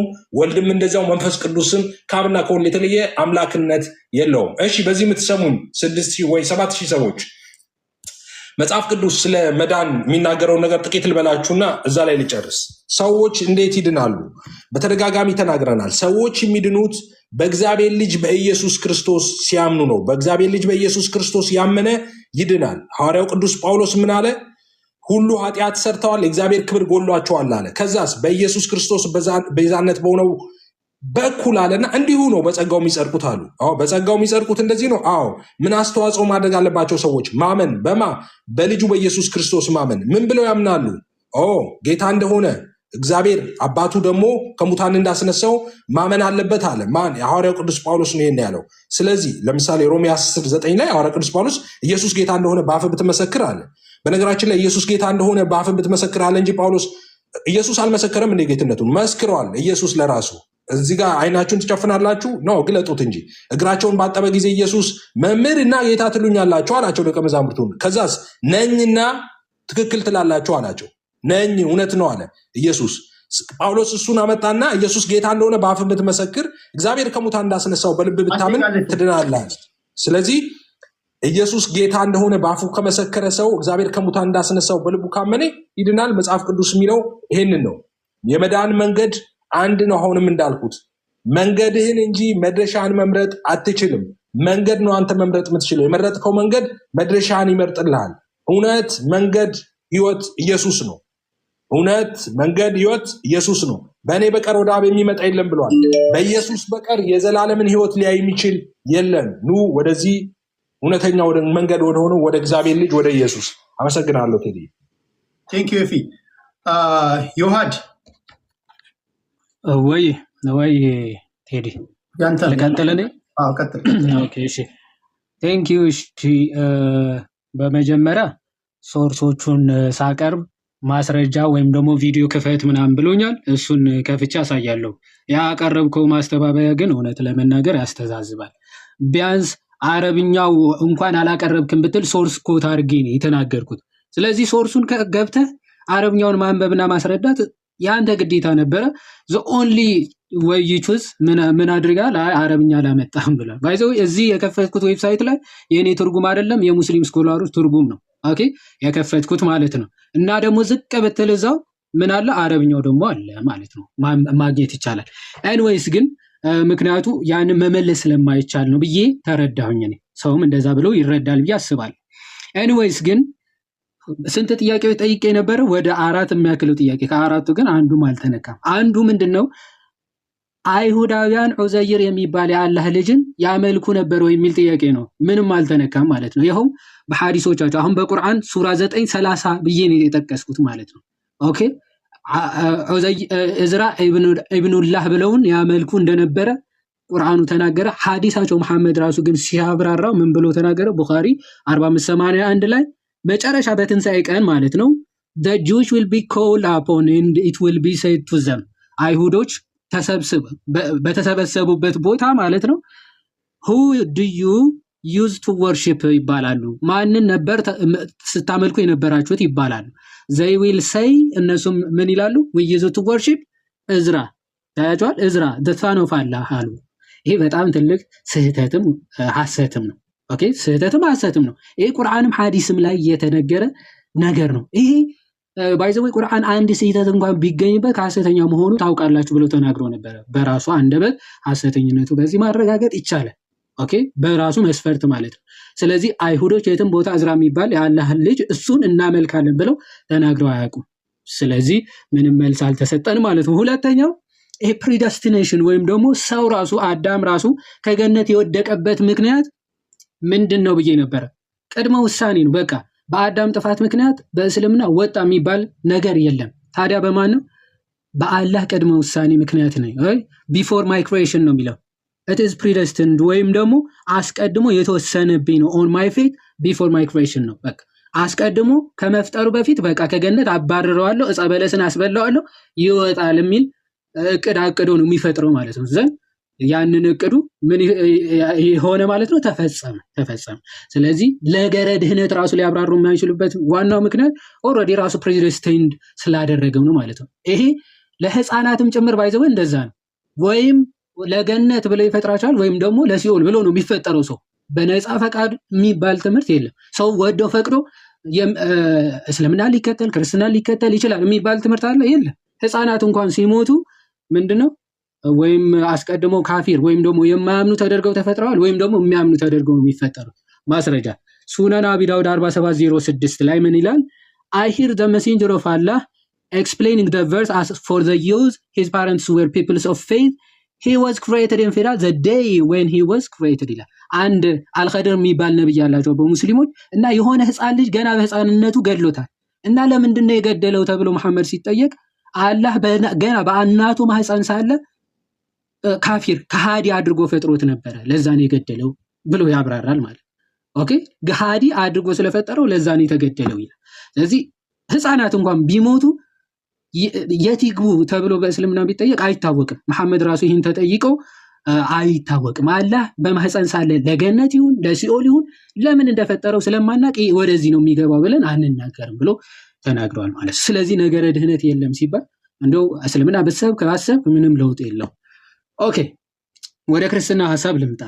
ብዙ ነገሮች ስላልተመለሱ ማለት ነው። ጌታችን መድኃኒታችን ኢየሱስ ክርስቶስ በመጽሐፍ ቅዱስ በምልአት ኢንታየርሊ አምላክነቱ ተገልጿል። ከዮሐንስ 1:1 ጀምሮ ማለት ነው። ቀድመ ህላዌው በመጀመሪያ ቃል ነበረ፣ ቃልም በእግዚአብሔር ዘንድ ነበረ፣ ቃል ራሱ እግዚአብሔር ነበረ ይልና ቃልም ስጋ ሆነ ይላል። ቃልም ስጋ ሆነ ማለት ጸጋና ተመልቶ በእኛም አደረ ይላል። ያ እግዚአብሔር የሆነው ሰዎችን ለማዳን ስጋ ሆኖ በእኛ አደረ ይልና አንድ ልጅ በአባቱ ዘንድ ያለውን ክብሩን እሱን አየን ይላል። በጣም የሚደንቅ ነው። በአባቱ ዘንድ የነበረው ክብሩ ያየነው ቃል ስጋ ሲሆን ነው ይለናል። አንደኛ ጢሞቴዎስ ምዕራፍ 3 ከቁጥር 16 ሐዋርያ ቅዱስ ጳውሎስ ምን ይላል? እግዚአብሔርን የመምሰል ምስጢር ያለ ጥርጥር ታላቅ ነው ይልና ለመላእክት የታየ ኦኬ በስጋ የተገለጠ ይላል። መላእክት እንኳን ያዩት ያንን ድንቅ አምላክ ምን ካለ በኋላ ነው? በስጋ ከተገለጠ በኋላ። ለዛ ነው ፈጣሪ ራሱን ካልገለጠ በስተቀር ፍጥረት ተመራምረው ሊደርስበት አይቻልም። መላእክት እንኳን አልደረሱበትም። ስለዚህ በስጋ ሲገለጥ ታየ። ቅዱስ ዮሐንስ በረከቱ ይደርብንና ይህንን ቃል ሲገለጥ ምን ብሎ ተናገረ? ያ ከጥንት የነበረው ህይወት የሚሰጠው አምላክ ሲገለጥ አየነው ዳሰስነው ብሎ ተናገረ። የት? አንደኛ ዮሐንስ ምዕራፍ 1 ከቁጥር 1 ላይ ስለ ህይወት ቃል ከመጀመሪያ የነበረውንና የሰማነውን በአይኖቻችንም ያየነውን የተመለከትነውን እጆቻችንም የዳሰሱትን እናወራላችኋለን። ክርስትና መሰረቱ ባይዘወይ በእውነት ላይ የተመሰረተ ነው። ሐዋርያቶቹ አይተው ያረጋገጡትን አምላክ ነው የሰበኩት። ለዛ አምላክም ህይወታቸው እስከ ማሳለፍ ድረስ ሰጥተውታል። ለዛ ነው እኛ የምንሰብከው አለ ያየነውን በጆሮአችን የሰማነውን የዳሰስነውን አምላክ ነው አለ ማ ቅዱስ ዮሐንስ። ይቀጥላል። ህይወት ተገለጠ አይተንማል እንመሰክርማለን አለ። ያየነውን ህይወት ነው ምን መሰክረዋል። ከአብ ዘንድ የነበረውን ለእኛም የተገለጠውን የዘላለም ህይወት እናወራላችኋለን። በቃ የዘላለም ህይወት የነበረው ከአብ ዘንድ የነበረውን እሱ ጌታ ተገልጧል። ስለዚህ ስላየነው እንሰብካችኋለን እንመሰክራለን። ስለዚህ ህይወት ሐዋርያቶቹ ሁሉም ህይወታቸውን አሳልፈው ሰጥቷል። ይህንን ያዩትን እውነት በአደባባይ ሲመሰክሩ ሁሉም በሰማዕትነት አልፈዋል። ኦኬ እንደውም አንዳንድ ክርስቲያኖች ኤቲስቶች ላይ ክርስቲያኖች የሚያነሱት አርጊመንት ይሉና ክርስቶስ ሳይነሳ እንደተነሳ አስመስለው ራሳቸውን አሳልፈው ሰጡ የሚባል አርጊመንት ምን ያክል ሞኝነት ነው ይላል። ኦኬ ላላዩት እውነት ሐዋርያቶቹ አሳልፈው ራሳቸውን አልሰጡም። ራሳቸውን አሳልፈው የሰጡት ላዩት፣ ለዳሰሱት፣ ለቀመሱት እውነት ነው። ስለዚህ እኛ ክርስቲያኖች የትንሣኤያችን በኩር የሆነው ጌታ አይተን ሰምተን ዳሰን እንጂ በማይጨበጥ ተስፋ ኦኬ ልክ እንደ እስልምናው ማለት ነው። በገነት ስትሄድ ጡቷ ጉቸማ የሆነ ጉች ያለ ጡት ያላቸው ሴቶች ይጠብቁናል ብለን በክርስትና ትምህርት አንቀበልም። እንደዚህ አይነት ትምህርት የለንም። ታዲያ ምንድነው ተስፋ የምናደርገው? ስለኛ ዋጋ የከፈለውን ጌታ ከእርሱ ጋር በአንድነት በህብረት ለዘላለም እንኖራለን። ተስፋችን ባይዘው ዘላለማዊ የሆነ አምላክ ስለሆነ ነው ዘላለማውያን እንሆናለን ብለን ተስፋ የምናደርገው። በሌሎቹ ቤተ እምነቶች ግን ብትመለከት ቁሳቁስ ናቸው የዘላለም ተስፋ መጠጊያቸው፣ መመኪያዎቻቸው ሴቶች ናቸው፣ መብል ነው፣ መጠጥ ነው። እነዚህ ሁሉ ፍጡራን ናቸው። ፍጡር መመኪያ ከሆነ ዘላለማዊ ልትሆን አችልም። ምክንያቱም ፍጡር ራሱ ዘላለማዊ ስላልሆነ ማለት። ዘላለማዊ የሆነው ጌታ እሱ ነው መመኪያችን፣ እሱ ነው መጠጊያችን፣ እሱ ነው ተስፋችን ማለት። ተስፋ የምናደርገው ጌታ እሱ ነው። የመጨረሻ ሮሜ መልእክት ሮሜ መልእክት ምዕራፍ 9 ከቁጥር 5 ያለውን ተናግሬ ይጨርሳለሁ። ከዛ ሰዓት ካለኝ ሮሜ መልእክት ምዕራፍ 9 ከቁጥር 5 ላይ ክርስቶስ ኢየሱስ ምን ይላል? ሐዋርያ ክርስቶስ አባቶች ለእነርሱ ናቸውና ከእነርሱም ክርስቶስ በስጋ መጣ፣ እርሱም ከሁሉ በላይ ሆኖ ለዘላለም የተባረከ አምላክ ነው፣ አሜን። ያ ሐዋርያ ቅዱስ ጳውሎስ ነገረው። ቲቶ ምዕራፍ 2 ከቁጥር 14 ያለውን ተናግሬ ልጨርስ። ምዕራፍ 2 ወደ መጨረሻ አካባቢ እንዲህ ይላል፣ ሰዎችን ሁሉ የሚያድነው የእግዚአብሔር ጸጋ ተገልጧል አለ። ሰዎችን ሁሉ የሚያድነው የእግዚአብሔር ጸጋ ተገልጧልና፣ ስለዚህ ይህም ጸጋ ኃጢአተኝነትንና ዓለማዊ ምኞትን ክደን የተባረከውን ተስፋችንን እርሱም የታላቁን የአምላካችንና የመድኃኒታችንን የኢየሱስ ክርስቶስን ክብር መገለጥ እየጠበቅን ራሳችንን በመግዛትና በጽድቅ እግዚአብሔርንም በመምሰል በአሁኑ ዘመን እንድንኖር ያስተምረናል። እግዚአብሔር ይመስገን። ምን አለ? ይህ ጸጋ ኃጢአተኝነት፣ ዓለማዊ ምኞት፣ ስጋዊ ፍላጎት ሁሉ የሚያስክድና የተባረከው ተስፋችን ጌታችን አምላካችን ሕያው የሆነው አምላክ እርሱን ክብሩን የሚገልጥበትን ያን ቀን እየተጠባበቅን አለ ራሳችንን በመግዛትና በጽድቅ እግዚአብሔርንም በመምሰል በአሁኑ ዘመን እንድንኖር ያ ጌታ ያስተምረናል። ወስብሐት ለእግዚአብሔር። አመሰግናለሁ። እግዚአብሔር ይስጥልኝ። ቴዲ አንተንም እናመሰግናለን፣ ሰዓት ሰጥተህ ስላወያየህን ማለት ነው። እግዚአብሔር ይስጥልኝ። ቴንኪው። ዋው በጣም የሚገርም ነው። 100,000 ሰዎች አይቷቸዋል። እነማን ምን አይነት ውሳኔ እንደሚወስኑ አላውቅም። በጣም ከፖለቲካው የተረፈኝን ትንሽ ጊዜ ከሰው ጋር በእንግድነት ዩቲዩብ ላይ ከዶክተር ዳኛቸው አሰፋ ጋር ነበርኩኝ። እግረ መንገዴን እዚህ ቲክቶክ ላይ ገብቼ ነው አንዳንድ ነገሮችን እናወራ ብዬ ነው። ይሄ 3ኛ ወይ 4ኛ ቀናችን ይሆናል ብዬ ተስፋ አድርጋ 4ኛ ቀናችን መሰለኝ ነው 3ኛ ቀናችን ነው። እንቀጥላለን። ከዛ ዝማሬ፣ ከዛ አለባበስ እንዴት ነው፣ ከዛ ጸሎት እንዴት ነው፣ ብዙ የምነካቸው ነገሮች አሉ። ገና ብዙ ጊዜ ያለን ይሄ መጨረሻ አይደለም። ጸባይና ትዕግስት እስካለን ድረስ እንደዚሁ እንቀጥላለን። ሌሎችም ወንድሞች ካሉ እየመጡ እንደዚህ ያስተምሩናል። መጨረሻ ላይ ግን እንወስናለን የትኛውን ሃይማኖት መቀላቀል እንዳለብን። ዝም ብለን ለከንቱ አይደለም እዚህ ወንድሞቻችንን የምንሰበስበው። እኔ ብቻ አይደለሁም ለተለያየ ሚዲያ የምታስተላልፉ ሁሉ ዛሬ ይህን እየሰማችሁ ወዴት እንደምትሄዱ እናንተ ናችሁ የምታውቁት። እነማን ወዴት እንደሚሄዱ አላውቅም። እናንተን ግን ላመስግንና ለሌላ ጊዜ ፕሮግራም ይዤ ኦኬ እድል አይሰጠኝም። ይሄ የመጨረሻ ነው ብዬ አሳወኩኝ። መጀመሪያ አልሰማኝም። የመጨረሻ ዙር ነው ፍሬም በተናገር ይሄ የመጨረሻ ችግር የለም። አንድ የኔም ባህሪ ልንገራችሁ። እኔ የማናችሁም ስብስብ አባል አይደለሁም። የማናችሁም የተለየ እንትን የለኝም። ነገ ከነገ ወዲያ የምትሰሙት ነው። አካሄድ ችግር ካለ ንገሩኝ እንጂ ኮንፍሮንት አታርጉኝ። ምናልባት እኔ አንተን ለመጉዳት ወይ እሱን ለመጥቀም ምናምን ሌሎች ውጋዎች እንደዚህ አይነት ነገሮች ካሉ አላውቅም። እኔ ግን አንዴ ይቅርታ አድርግልኝ። እንደዛ እያልኩኝ አይደለም። እኔ ቤቱ ያንተ ነው። ያው ጥሩ አካሄድ ብለህ ያሰብከውን አካሄድ ያው አንተ ለምትመርጠው የምትወሰነው። ኦኬ። ግን ምንድነው ያልኩ ያለሁት ቅድም የውሃድ ጥያቄዎችን አንስቻለሁ አልተመለሰልኝም ብለዋል። ኦኬ። እኔ ባለኝ ደቂቃ መልሻለሁኝ። ሁሉንም ጥያቄ መመለስ አልችልም። ኦኬ። ጥያቄዎችን ግን መመለስ እንችላለን። አሁን ቴክስት ባለኝ ቢሰጠኝ ደቂቃ ከተሰጠኝ መመለስ እችላለሁ። ቅድም ግን ያልመለስኩበት ደቂቃዬም አልቋል። ከዚህ አንጻር ነው እንጂ መልሳተን አይደለም። ያነሳቸው ጥያቄዎች አሉ ያልተመለሱ፣ ደግሟቸዋል። አሁን ላይ መመለስ እችላለሁ። እኔ ጋር ስትመጡ ሄዳችሁ ለሰው እንኳን ብትናገሩ ማይቀበሏችሁ አፍም ማይኖራችሁ አንድ ነገር አለ። ተናግረህ እስክትጨርስ አደምጥሃለሁ፣ እኩል ደቂቃ ሰጥሃለሁ። ደቂቃህን አብቃቅተህ የመጠቀም ያንተ እድል ነው። 9 ደቂቃ ለአንተም ለኤፍሬምም ለዮሐድም ሰጥቻችኋለሁ። አንደኛው ተናግሮ አንደኛው እስኪጨርስ ድረስ ኢንተራፕት አላደረግኳችሁም። አድምጠናል አይደል? ሁላችንም በጋራ ተሰብስበን እያንዳንዱን አካሄድ ከሀ እስከ ፐ ነግሬያችኋለሁ። አንተ ጀምረሃል ነው አንተ ጀምር። ከዛ ልደት ገባ። ከዛ ልደት ዮሐድን ጠራ። የኤፍሬም ባለ ጊዜው ገባ። 2 ኦርቶዶክሶች ስላሉ ይበዛሉ አልክ። ልደት ተናግሮ ወጣ። ከዛ በኋላ እንደ አንድ ጀመርን። ከአንተ ተጀመረ፣ ኤፍሬም ቀጠለ፣ ዮሐድ ጀመረ።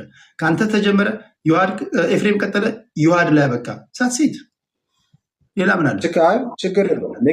ኔክስት የምንቀጥል ከሆነ ያው ጥያቄዎችን መመለስ እንችላለን። እኛ ችግር የለብንም። ጊዜ ከተሰጠን እንመልሳለን። እሺ ኤፍሬም በኮስት ወይ ደግሞ እንደዚህ ወይ ቴዲ ቤትም ቢሆን ፌስ ቱ ፌስ ማለት ነው በሆነ ቶፒክ ላይ የሆነ ርዕስ አንስተን መወያየት ትችላለህ። ያቀረብኩልህ ነው ጥያቄ።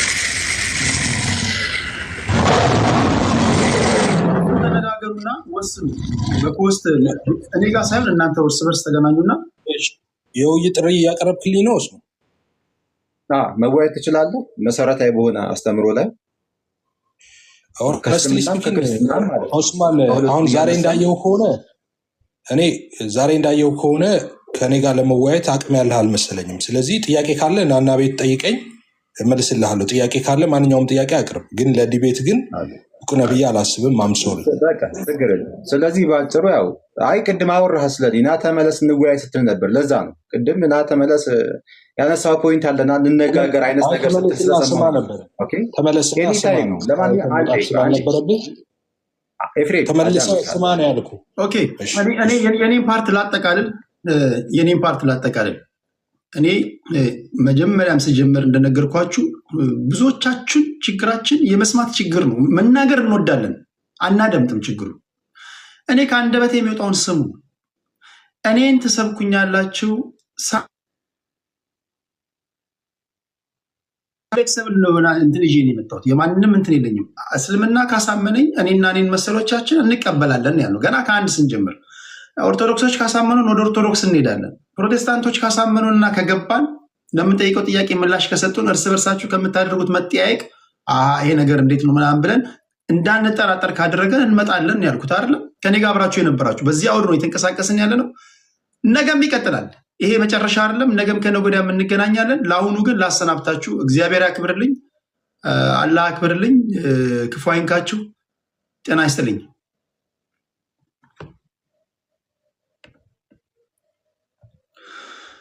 እሺ እንዴት ናችሁ? ሁሉ ሰላም ነው ወይ? ታፕታፕ ላደረጋችሁ፣ ኮፒ ሊንክ ሼር ላደረጋችሁ። ፖለቲካ ይሄ አዲስ ኢንቫይሮንመንት እስኪ እንለማመድ ብለን ነው እንጂ እንትን አይደለም። ቴዲ ከብዳር ምን አታስቡ። በነፍስ የሚፈላለጉ 4 ሰዎችን ብታመጡ እንዴት እንደማወያ ያሳያችኋል። አይዟችሁ፣ ለጆሮአችሁ ተስማሚ የሆነ ውይይት ትሰማላችሁ። ሳትረበሹ ማለት ነው። ይሄ አደናብሮ ምናምን ጮሆ ተሰዳድቦ ምናምን ሄድ ሳይሆን ማን ምን እንደሚል እንሰማለን። መጨረሻ ላይ የምትወስኑ ትወስናላችሁ ለማለት ያህል ነው። እንዴት ነበር ዛሬ? ጥሩ ነበር። ይሄው እንትና ይግባ ሃይማኖት ስብከት አላችሁኝ። የስብከት ክፍለ ጊዜ አደመጣችሁ? እንዴት ነበር? ወዴት ለመሄድ ወሰናችሁ? አሜዚንግ ቆንጆ።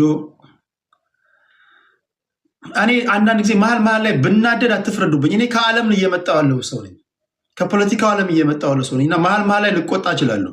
መንፈሳዊዎች ከኔ የተሻለ ትዕግስት ሊኖራቸው ይገባል አይደል እንዴ? ትዕግስት ሊኖራቸው። አሁን እኛ ብንቆጣ ገና አልበሰልንማ። እኛ ከጦር ሜዳ መተን እኮ ነው ገና ስበኩን እያለን ያለ ነውና እናንተም ከኛ በላይ ደግሞ ሆት ከሆናችሁ አስቸጋሪ ነው። ድጋሚ ወደ ጦር ሜዳው ልንሄድ ነው ማለት ነው። እሺ እንዴት ናችሁ? ወደ ኦርቶዶክስ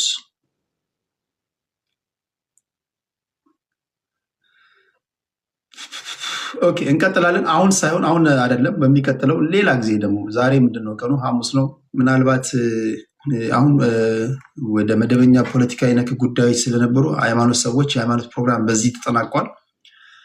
ስለነበራችሁ ታፕታፕ ስላደረጋችሁ ከልብ አመሰግናለሁ። ፖለቲከኞች ካላችሁ ለ20 ደቂቃ ትቆያላችሁ። ቀደም ሲል ዶክተር ዳኛቸው አሰፋን እንግዳ አድርጌ ያቀርብላችኋለሁ። የዶክተር ዳኛቸው አሰፋ ቆይታ እንዴት ነበረ? ዩቲዩብ ላይ ቆይታ አድርገናል። ዲያስፖራዎችን መልእክትም ምክርም ሰጥተዋል።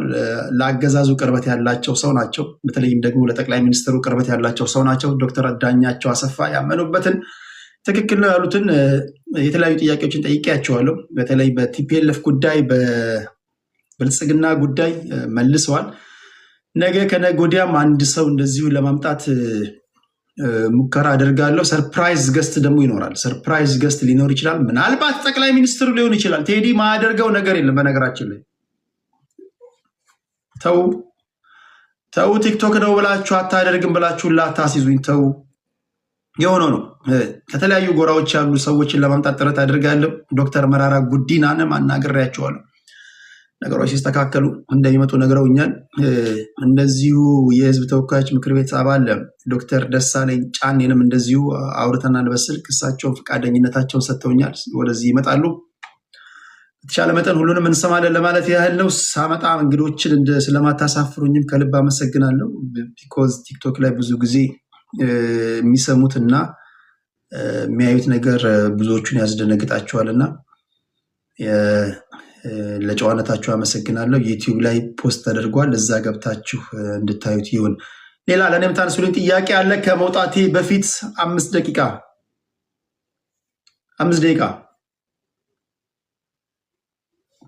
ቆይ። ሃይማኖቱን አሁን የሰማነውን የነገሩኝን እናብላል። አሁን ደግሞ የማብላላት ጊዜ ነው። እናብላላው እናላምጠው ምናምን የሚነበቡ ነገሮች ምናምን በቁርአን በአማርኛ ብዙም የትርጉም መዛባት ሊኖረው ስለሚችል በአረብኛ ነው ማንበብ ያለብህ ብሎኛል። በአማርኛ የተጻፈው በተቻለ መጠን እናንብብ። ከዛ የትርጉም መዛባት ካለ ደግሞ እንጠይቃለን። መጽሐፍ ቅዱስ ወረዲ አንብቤ ያለው ብዙ ጊዜ ግን አንብቤ ያለው ብላችሁ ዝም ብላችሁ የምታዩት ነገር አይደለም። መጽሐፍ ቅዱስ ልብ ወለድ አይደለም። ደጋግመን ማንበብ አለብን። ቁርአንንም ደጋግመን አንብበን መጨረሻ ላይ እንወስናለን ለማለት ያለው። ሌላ ጥያቄ አለ? ሌላ ጥያቄ? ጥሩ ነው ግን አትቆጣ። አይ ሰው እንዴ እነሱ ታዲያ ህግና ስርዓት ሲጥሱ እንዴት ዝም ትላለህ? አዲስ ሰለሞን እኔ እኮ ወደ መንፈሳዊ ሰዎች ወደ እናንተ ልምጣ አልኩት ከኛ በተሻለ ትሁት ናችሁ ብዬ አስቤ ነው። በጣም ትሁት፣ በጣም ወገባችሁ ሳይሆን ውስጣችሁ የተሰበረ ንግግሮቻችሁ ቀናዎች ምናምን ብለን ነው እኛ ፖለቲካው እኮ ሰልችቶን የምንመጣው እንጂ የእንትን ምን አለኝ እንትን እንዳይሆንብን እንጂ በዓለምም ቁጣ ከሆነ በሃይማኖቱም ቁጣ ከሆነ ታዲያ እንዴ መምጣታችን ምን ጥቅም አለው? ስለዚህ አትፍረዱብን። አንዳንዴ እኔን መሰሎች ስንመጣ የመጀመሪያው ጊዜ እንደዚህ ብንቆጣ ምናምን ለማለት ፈልጌ ነው። እሺ ሌላ ጥያቄ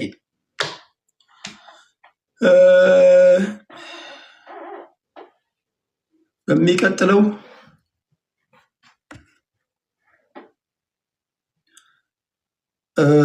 ቀጣይ አኬ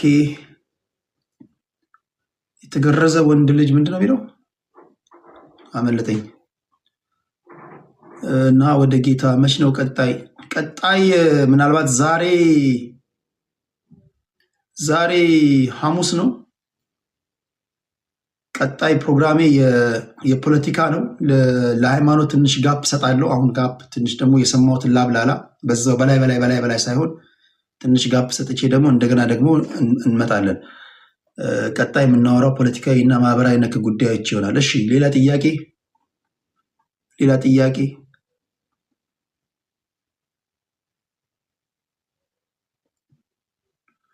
ኦርቶዶክሶች ነጥብ እያስቆጠሩ ነው፣ እየመሩ ነው። እንግዲህ ካላችሁ እናንተ ናችሁ፣ ፍርዱን የምትሰጡት እናንተ ናችሁ። መምጣት ካልቀረ ወደ ኢየሱስ ነው መምጣት ያለብህ። ሐዋርያቶችን ጋብዝ።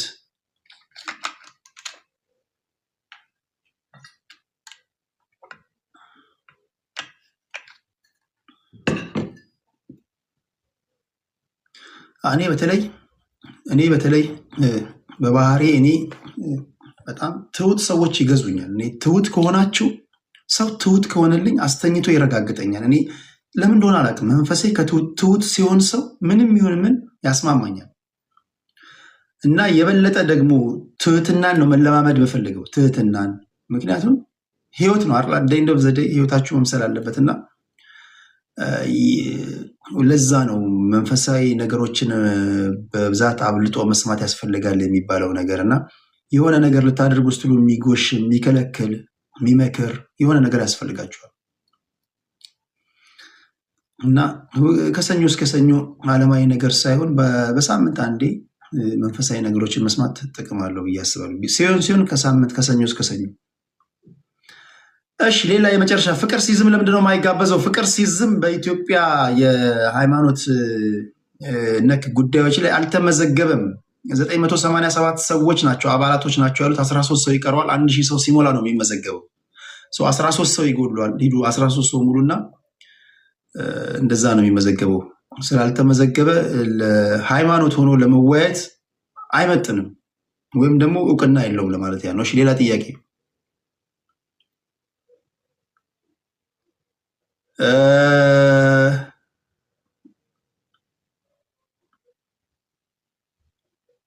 እፎይንና ማንን ነው? እፎይና ማንን?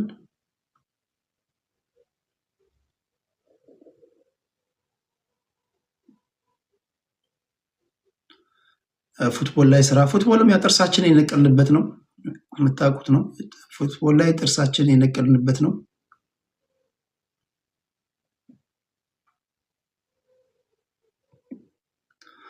በነገራችሁ ላይ ኢትዮጵያ ብሔራዊ ቡድን ዛሬ እንደዚህ ላይሰንስ ሆነው ተጫዋቾችን ከማዘዋወራቸው በፊት እኔ ድሮ ሕፃን እያለሁ እኔ እንደጀመርኩት ታውቃላችሁ